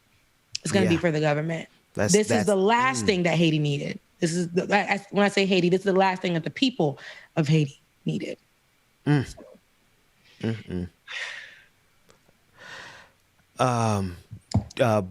I don't have your audio, Bubba, but you may be going out to the public. So just Rebecca, can you hear me? I can definitely hear you. Were you trying to talk, sweetheart? Oh yeah, I was saying something. I think I was just muted to y'all, but That's my fear, is that I'm scared for the people, for the simple fact that they didn't need this, and like Rebecca being said, it's scary because it almost looks like it's going to come back on the people, and now it's going to be more attacks and everything else on the people versus where it needs to be, their government. Because I really do feel this was an inside job. Yeah, inside job with help from others. We'll just say others. Yeah. Yep. Yeah. And as like I said, they're going to try to make it as vague as possible. I don't understand why the prime minister, who just was seated yesterday by Jovenel Moïse, is saying all he knows is that they're Spanish speakers. Come on, y'all gotta have more. I'm gonna say this phrase. I'm talking about intelligence in the form of American CIA intelligence. I know y'all got more intelligence than that. Mm-hmm. Right. I know you have received a profile of who these people are from the American government at this point. Right. For sure, you've gotten an update because this was our dude. When I say our dude, I'm saying the American government's dude. Yeah. Now, listen. I don't know if you got call America. If you need help, America has all the intelligence. They know exactly who did it. And I say that to say there is a relationship that this country, the United States, has had. And Rebecca, you went down the list, or actually you mentioned it, and it brought up the list of all the people who've got their hand in Haiti right now, particularly from the United States. I mean, obviously the earthquake in 2010, where so many people went down there in the name of doing good for Haiti, and they turned around and exploited Haiti like that nation has been exploited since time immemorial. Mm-hmm. Like, as I'm looking at these comments and things, it's a lot of people who don't it's a lot of Americans and white Americans, I would say, that are saying, oh, it was definitely the Haitians themselves that murdered him, with no partnership with the mercenaries or the CIA or whatever. You see, if we leave it to people who don't understand and who don't really know how government works in Haiti and how corrupt all government is to me, but particularly because Haitian government is so partnered and puppeted by other countries, and one of those countries being the country that I live in today, and that's the United States of America. They don't understand that they literally just partner with people on the the street level and in gangs and things of that sort, and they'll basically use them to do the dirty work. And this is why I can't allow the conversation to be headed by people on the outside who think they know all kinds of government just because they know a few things. But when I'm telling you right now, y'all, as the information begins to drop, you guys will see and you guys will understand. But God bless Haiti. And my prayers are with my family out there who are going to have to deal with the aftermath of this, and Haiti as a whole, and Jovenel Moïse's family, to lose not only him, but his wife, and to their family. I'm not sure if they had a kid. I'm not sure. But if they do have a child, this child has no parents, you guys. And just think about all of that. And their families now have lost, all because these people were holding a position. And we don't know, we like, this wasn't it. When we said we wanted them removed, this wasn't it. This is not how we said it. This is not what we meant. But again, like it or not, we'll definitely be behind this information as it continues to develop. We'll be giving you the updates as the information comes to us. So let's take a quick break and let's pivot from this. And Bubba, give us something nice, and we'll be right back. You want that same song? That one from earlier, not the one right before, but the soul song. Yeah. The song. I know what he's talking about. Oh my God, that thing had my heart going. Like, yeah, let me hush and let you play that. Ben loves a lot of funk music, Rebecca. You see that? Oh man, it's in my soul, baby. Oh yeah, I see that. He's so old.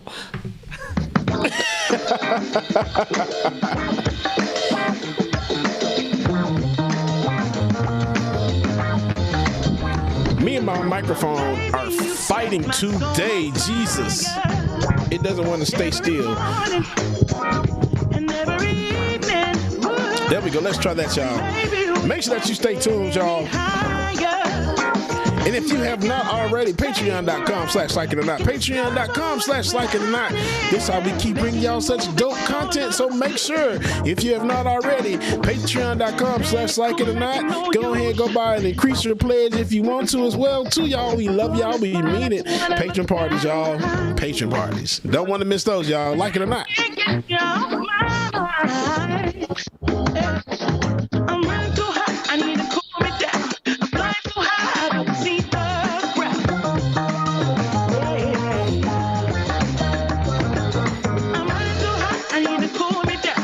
I'm flying too high. I don't see the ground.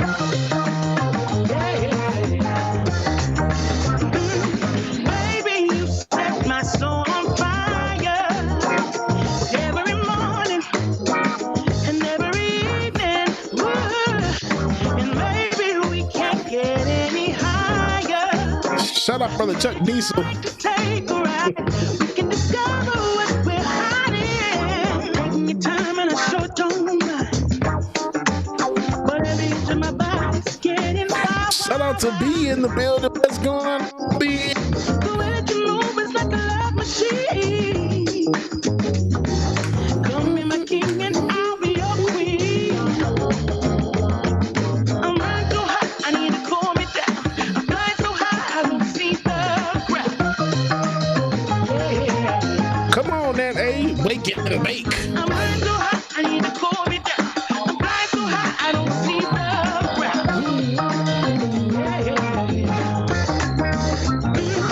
Baby, you set my soul on fire. Every morning and every evening. And maybe we can't get any higher. But if you like to take a ride, we can discover Laura Estrada, I absolutely love funk. It is dirty and sexy and full of lust and hope. Right. and maybe we can't get any higher.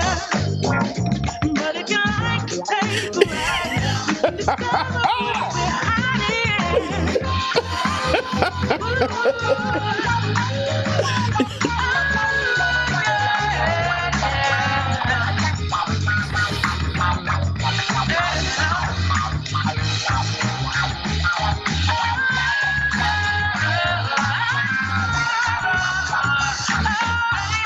Set my soul on fire.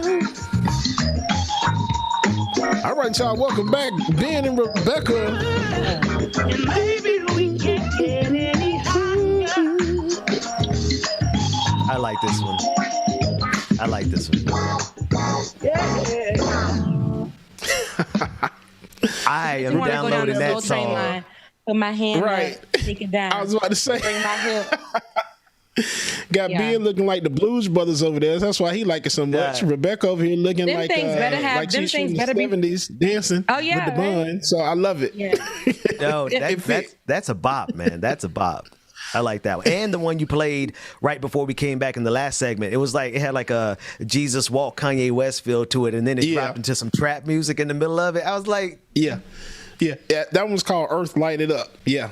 Light it up. That's why, and the Earth is but that's why I have Bubba as our minister of music, and he is helping pick a intro for the show for Like It or Not. So we cut it down to 3, and I've left the 3 up to you. So don't be shy. Just go ahead and drop it. Whatever you do choose. James, I'm messing with it. Why did you laugh so hard? Like I laughed so hard when she called you the minister of music. The minister of music.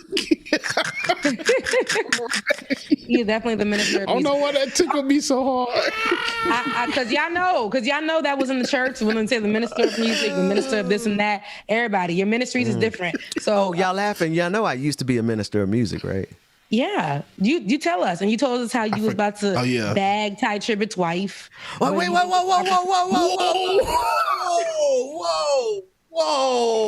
We still on the public street. Wait a minute.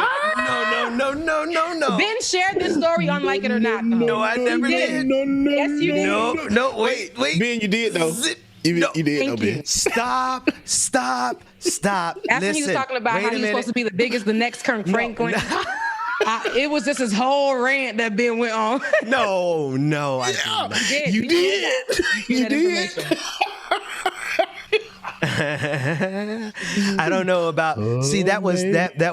Listen, that was caused by post-traumatic COVID syndrome. Like, this has been a hell of a pandemic. That's all I can say. It has. But no. Just so the record reflects, this was at least 15 years before I met my wife, and I. You said that too. Yeah, right. Okay. You said that part. You said that too. And I was at a Bobby Jones. Okay, because I know the festival. Yeah, I was at the festival. You explained it. You cleared it. Yeah, you definitely broke it down. You said, and then let the record reflect that this was 15 years before. You said that too back then. Yeah. You made sure that all the bases were covered when you were telling the story. But anywho, hold on, Ben. I'm gonna shoot you some bail real quick, because even though you might have gave all that context when you first said it, there won't no context just now. It was just like, bang, we're gonna throw the big joker down and just get up and walk away. So we got to make sure we provide context at all times. Listen, and I want to also make it clear on behalf of that sister that she was like, hold up, because her response was literally like, you don't know who I am? And I was like, no, my bad, I don't. She said, that's my husband on stage. And I looked, and it was Ty Tribbett on stage dancing and doing this. I said, my bad. And that was that. I went out about my business. Okay. Yeah, she was like, check yourself, fool. But that's okay. We win some, we lose some. But she did recognize me the second time she saw me, though. You're recognizable, like, and who doesn't know Ben Dixon? He's winning right now. But they actually have a church. They actually have a church out there in Orlando. My girlfriend goes to their church. It's on the Holy Land. So if you guys are ever in Orlando area, definitely check them out if you go to church. Because Ty Tribbett is a really good. I like his preaching. But yeah, and then that same time, I did tell you guys that Ty Tribbett had got me together. Had got my little 17-year-old self together because he was talking about Chris Brown, and I was like, "Oh, Chris Brown," and he was like, "Sis, no, you know what? Come here." And he made me come up to the stage and had this whole, it was terrible. And then in my college, though, I ended up actually interviewing him, and he remembered. So, and it was a good interview, though. But I guess we're going to take it to the after party. What? We already in the after party. If people can't tell. Look, we already there? All right. Rebecca just letting the clip go on everybody today. That's what Dwayne said. She ain't got me. I mean, I guess she did call me the minister of music, so I guess I was ready to jump in there and save Ben. I just didn't have the bars and tone queued up fast enough. I was ready to hit it. I just didn't have it queued up. Listen, some stories absolutely require context every time you tell them. Okay, so that story requires, and I want to give. I know this, but it was just a little bit too much at the dinner table, or us having a drink or two at the table. Listen, speaking of, I do got to say one last thing though before you change the subject. I do got to give this one last caveat. Ty Tribbett, that man is a beast. That second album, Victory, that thing changed my life. So I got three. I did 3 routines off of that album. I was a minister. I was in the dance ministry. Okay, the dance ministry, wasn't you? I was in the dance ministry at the church, y'all. And I kid you not, on that album. I definitely, that album we did, I got the victory. We did a few of them songs, and we definitely won. When you go to that was my favorite song to mess up on the organ. And we do the competitions, and we won a few of those. It's crazy because in church, I was the minister. I was in the dance ministry. I wouldn't say the minister of dance because you don't say that for women, I don't think. But I was over the dance ministry as a little thing because you know how church folks do. They're gonna get the youth and be like, God has called you. And then like, God did not call me to do nothing, but God has called you to go ahead and lead the dance ministry, right? And you about the same age as the rest of the folks you teach him, but they're like, God called you to do that. And y'all, I danced to "Let Me Cater to You." Wait. Rebecca. Wait. I danced. Wait. Flag on the play. Destiny's Child. "Let Me Cater to You." You did Michelle part, right? What has been mind you, that song. And mind you, we have partner dances too, dudes. Listen to we finesse them because in my generation of Haitians, when you were first generation American, and our parents didn't speak. My dad spoke English because he's been Haitian since he was 17, but he didn't go to church like that. My mama did. She ain't speak no English. The rest of them ain't speak English either. So now the new generation Haitian kids, all their parents know the culture. They knew speak English. Ours didn't. So they put me in charge, and I done did the damn routine, y'all. Let me cater to you. Literally rolling my hips, and I ain't even had none. Okay, rolling my little hips in the people church, and it was all for a day of love because it was it was for a day of love. Not only did we dance to that, we did a step show. Oh God! And then we did it to the damn "You Got Served" joint where they was crumping to pump it up. Wait. Hang on. So people understand. So people understand why my face is aghast. This is a praise dance routine Mama. You put together. This was, and they let me have the. They gave it to me. And so there've been videos now. There are videos. There are videos of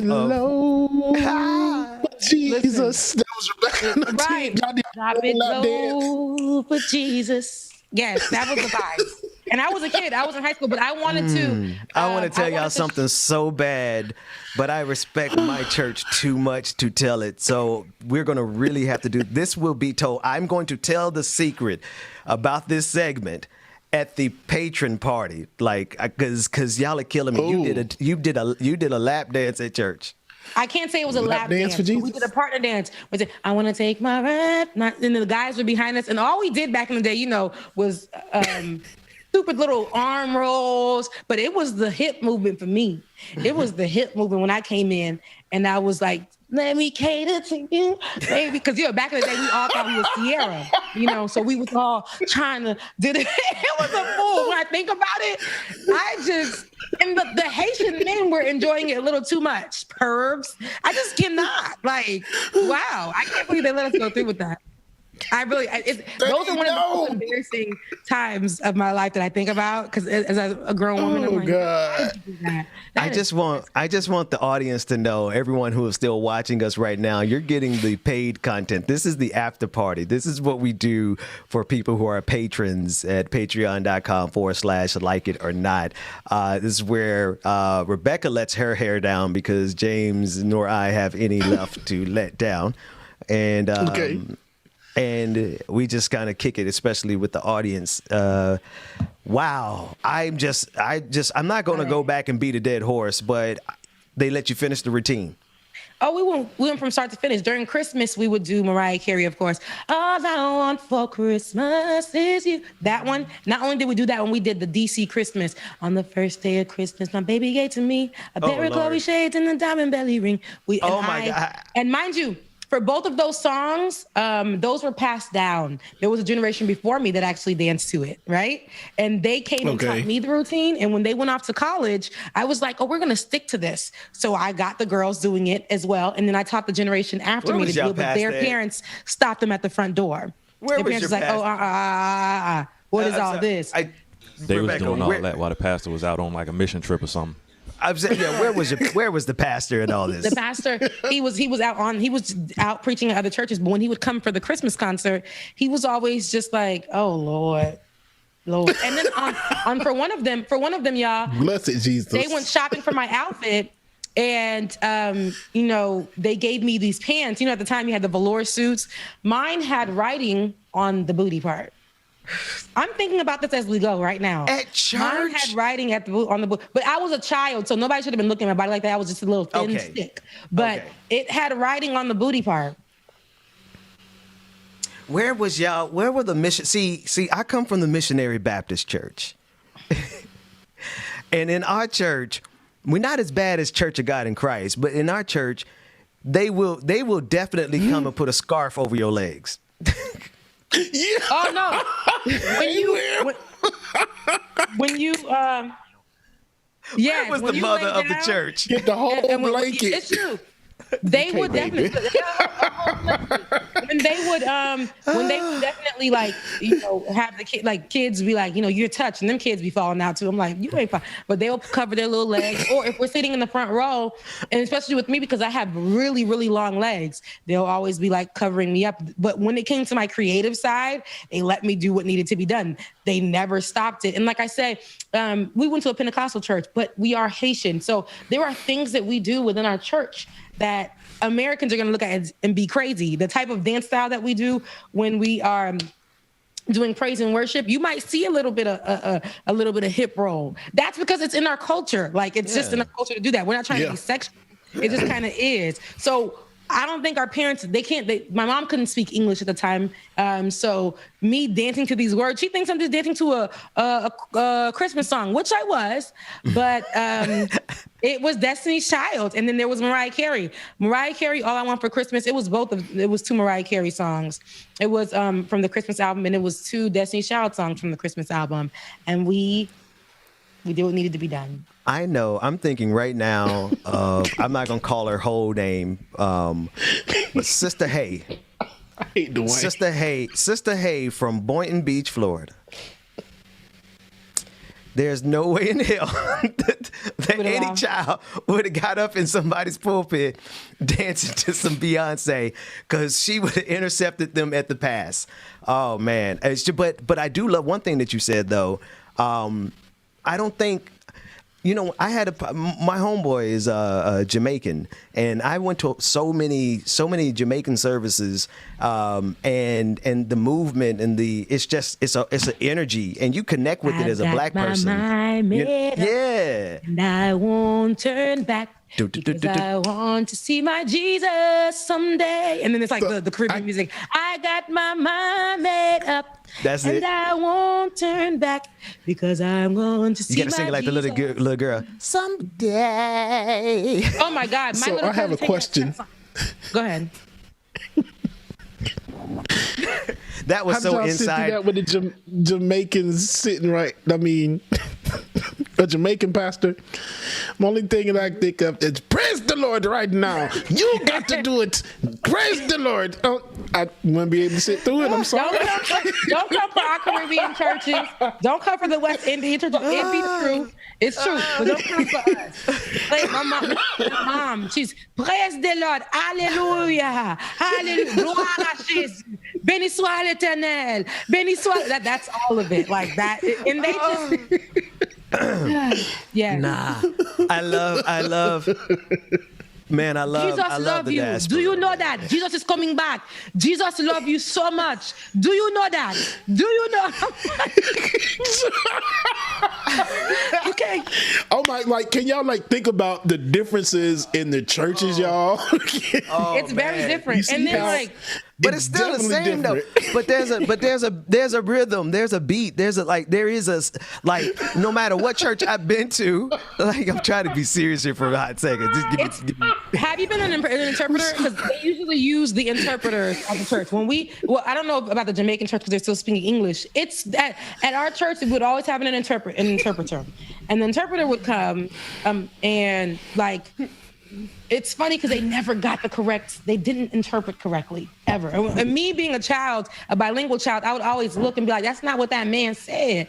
They'll be like, the pastor will say, bon Dieu a vini. Si nous parlons la Bible, nous pas comprendre le bon Dieu vini. And that's like saying God's going to come. If you don't read your word, you're not going to know when God comes, right? And then for them, they're going to be like, the Lord said you must be in your word. That is not what was said. The white missionaries swear they know Creole. My brothers, James and Jonah, shout out to them. They do a skit online. They're big within the Haitian social media influencers. community. And their names is James and Jonas online. Definitely find them, James and Jonas. But they do a skit, and a lot of white people were offended because they'll take white and they'll put it on their face and they'll play as missionaries. And they play as missionaries. And I actually get one of their clips and I'll bring it. I'll get it for you guys. But they'll play as missionaries, as white missionaries, and they'll be like speaking with like a heavy white accent. And you could do it. And they'll be like, "Nous pas comprendre ça, bon Dieu, gain pour nous law." Like that's literally how they be talking. And then they'll be like, "Bon Dieu, ramène-nous un pile." And then they'll be like, "That means that the Lord loves you a lot and hated you." Like they'll say stuff like that. But it's funny because while they do that, they actually touch on different situations of white missionaries in Haiti. They'll touch on how they are low-key rapists, right? They'll touch on how how they come to the community and are actually and not all missionaries, right? But the ones that we know will come and make money off of the people and say that they're going to build and don't build anything. Right. And that they say that they're under the guise of Christianity, but they're actually don't even care about the religion. They're just there to create a cult. And all that. So my little brothers actually do something like that. So if you guys get a chance, I'll probably put look for something of theirs and I'll play it tomorrow. But their names is James and Jonas on Instagram, and you'll see that there's skits as well. James and Jonas on YouTube, Haitian American Productions. So my little brother is Jonas. That's my baby. But it's a lot. I needed that. It's a lot. I needed Mara. I can't stay in this chat room. Mara ass talking about hallelujah. No H. That no H. It's hallelujah. Hallelujah. And the Haitian women in church, look, God forgive me, because they say if you always, but they be like, hallelujah, but they're not saying the word. They're just saying hallelujah. And it's high pitch. Oh, wait a minute. It's just like, or some people be like, and it's like, hold on. If you got me thinking about person watching me say this right now, you know exactly what I'm talking about. Oh my God. Why do we have that in every culture? I'm thinking of Sister Beulah. Sister Beulah would stand up, and now she was from the islands too, and she would stand up in the middle of the church and like, "Thank you, Jesus," and then just like in the middle. Bruh, that was my grandmother, Lord rest her soul. And my mama, love grandmother, but grandma, we'd be in the old church in the country. It's like 10 pews in there, and that's it. Then grandma be rocking. I love that. Then all of a sudden, I'm like, Mama, grandma, okay. Thank you. So when they do that, that's equivalent to the Haitian saying, "Louia." That's the same thing as thank you. They literally do that, and then it's funny because shout out to Emmanuel. His mother, we know her to always wear the pointy bras, and she would always find a corner and point her fingers like this, and while she's in prayer, she'd be like, "Bonjour." And it's like, why she had to do all shout out to Emmanuel, my bad, bro. That's like my cousin, but she would always point at the direction, and she would face herself to the corner of the wall, and she would point, and she would scream like this. And I was like, we always knew it was crazy. It was crazy. Shout out to the people who grew up in church, and we knew we wasn't paying attention. Nothing that was happening, how the people was falling out in the Holy Spirit. Was it the same? Listen, forgive me. Was it the same in Haiti as it was for us? The hardest part of being in church as a kid was trying not to laugh when everything around you was funny as hell. And it's crazy because the kids in Haiti they're very mature. At 2 years old, they're having full conversations in Creole, like a grown person. And they'll laugh, but they knew what was up. It's the discipline in Haiti when you in church is totally different, but it's the same thing. We definitely be like Haitian kids laugh, like in Haitian churches, in Haiti. It's the experience is the same as a kid, but something about them kids in Haiti, those kids are so damn mature. It's ridiculous. Like they are like, they're preaching too at like 3. And it's not baby language. Those kids have full vocabulary, and they'll tell you what Jesus said. Okay, those kids literally be called at 1.5 to preach the word. Shout out to our Kringlish crew. La Jeunesse, if you've ever been to La Jeunesse, you singing all the American songs that we learned and we remix it in Creole. So it could be like a Kirk Franklin song, and we'll remix it to Creole, and we'll be traveling like we was the hottest. We all wear the black unified suits and then have like the colored button down underneath. Thought we was doing something. Shouts out to the youth from back in the early 2000s, man. Yo, Rebecca, I want to say something real quick, but then I want you to get the last word on today's episode and close us out, because you said something that really struck my heart just now. You talked about how the young people of Haiti have to, they're having full-grown conversations at 3. And the first thing I thought of was because of the fact that they are a recovering nation, a nation recovering from colonialism. A nation recovering from the earthquake, but not just the earthquake, but the exploitation that came as a result of all the hands that came and snatching and stealing. This is a generation of Haitians that are, and you'll speak to that. But I'm just thinking about like the generations of black people across the globe in general who are growing up with the boot of imperialism and capitalism on their necks, as much as it was on George Floyd. And not to bring down a great moment, but the reality is that this was a heavy day, and we needed the laughter for our souls. But at the end of the day, Haiti is hurting this morning, and we want to leave with the attention on Haiti. And so, Rebecca, I digress. No, thank you for bringing that up. Actually, I know David's giving us updates as we go, saying that the Haiti's international airport is actually closed after Jovenel Moïse and his wife's assassination. And the country's ambassador to the Dominican Republic said this morning, without providing further details, Smith Augustine told CNN in a WhatsApp message that Toussaint Louverture International Airport in the country's capital, Port-au-Prince, has been closed. So if anybody's looking to travel, I know I've been seeing a lot of people say that they have canceled their trips, rightfully so, because like I said, what you guys are about to see in the next few days is going to be, it's going to be big. It's going to be big. But in this particular instance, Ben, like you said, there are a lot of people who have to grow up because of the imperialism and the capitalism and things like that are, given to these countries that they're framing to be third world.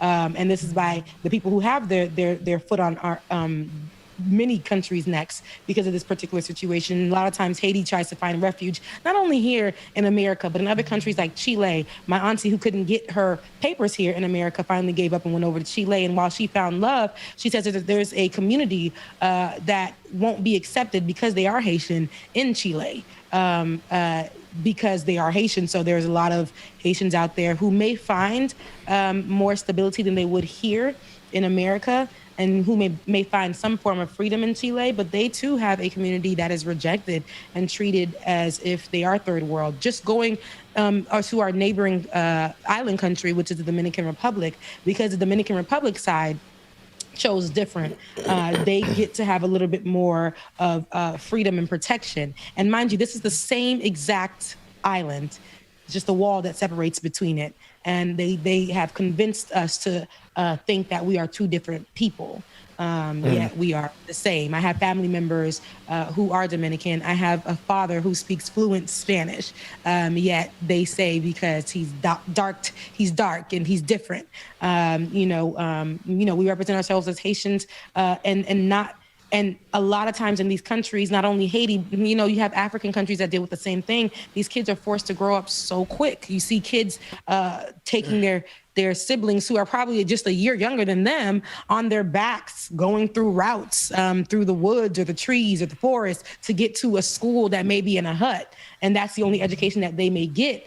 and it's great education too. But when they come to America, they're telling them that doesn't account for anything. Mind you, there's a 2-year-old who knows way more than your 2-year-old does here in America, but they give them no respect because they frame them as poor. They can't afford any education, and the education that they possibly have could never be at the level of Americans. I say all that to say, let's watch the developments in Haiti. Haiti, again, I know you guys are saying, what will thoughts and prayers do? They won't do anything, but me as a Haitian, I'm going to be praying for my folks, my people who are there, right? My family members who are there, who have to go through all of this. I pray right now that my oldest brother is not in Haiti because he travels there every single week. I've been trying to get in touch with him. So hopefully he can answer me and tell me a little bit about if he's there, what's going on. But I pray that he's not there because I wouldn't want him to be trapped there and not able to get back here to see his kids. So right now, guys, just keep on sending the people of Haiti some good love. If you can, share this stream so that people could really see what's going on. Share this wherever you can. Share this word, share this message, because I want it to be heard from a different perspective and not from the perspective of the people who could possibly be at the hand of what's going on in Haiti. In the first place. I love you guys, mean it. And it's, again, free Haiti until we say it backwards, and that's Haiti is free. No matter what happens, I'm always going to stick beside my country no matter what. Yes. Okay? Through thick and thin, that's the blood that I bleed. So I love you guys. Today is Wednesday. And I hope that you guys find something positive to do with your day. My positive thing is me going to take a nap before I start my shift at 11 o'clock. I love y'all though. Girl, that's 17 minutes, girl. Me too. That's a good power nap. That goddamn shift. But, that's all right. I'm about to go. DJ I can't say what I'm going to do. That's all right. Love y'all. Mean it. I'll meet you there, James. Bye, guys. Right. All right, y'all. Y'all have a good one. Love y'all. Mean it, brother and sister.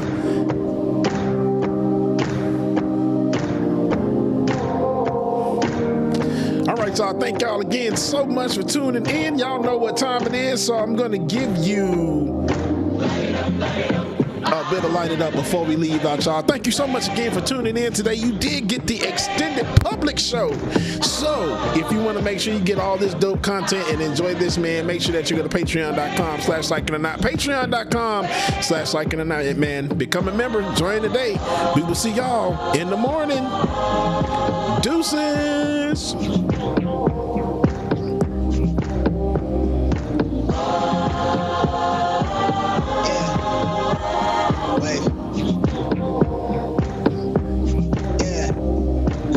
I'm in line with the stars, I'm in sync with the earth. 10 toes deep, flower child from the turf. I never switch sides, like even when I die, I'ma ride for the squad, let up ties in the hearse. I've been on a vibe, kinda hard to describe. I'm in between, I'm good and it's fine, but I'm tired of the grind.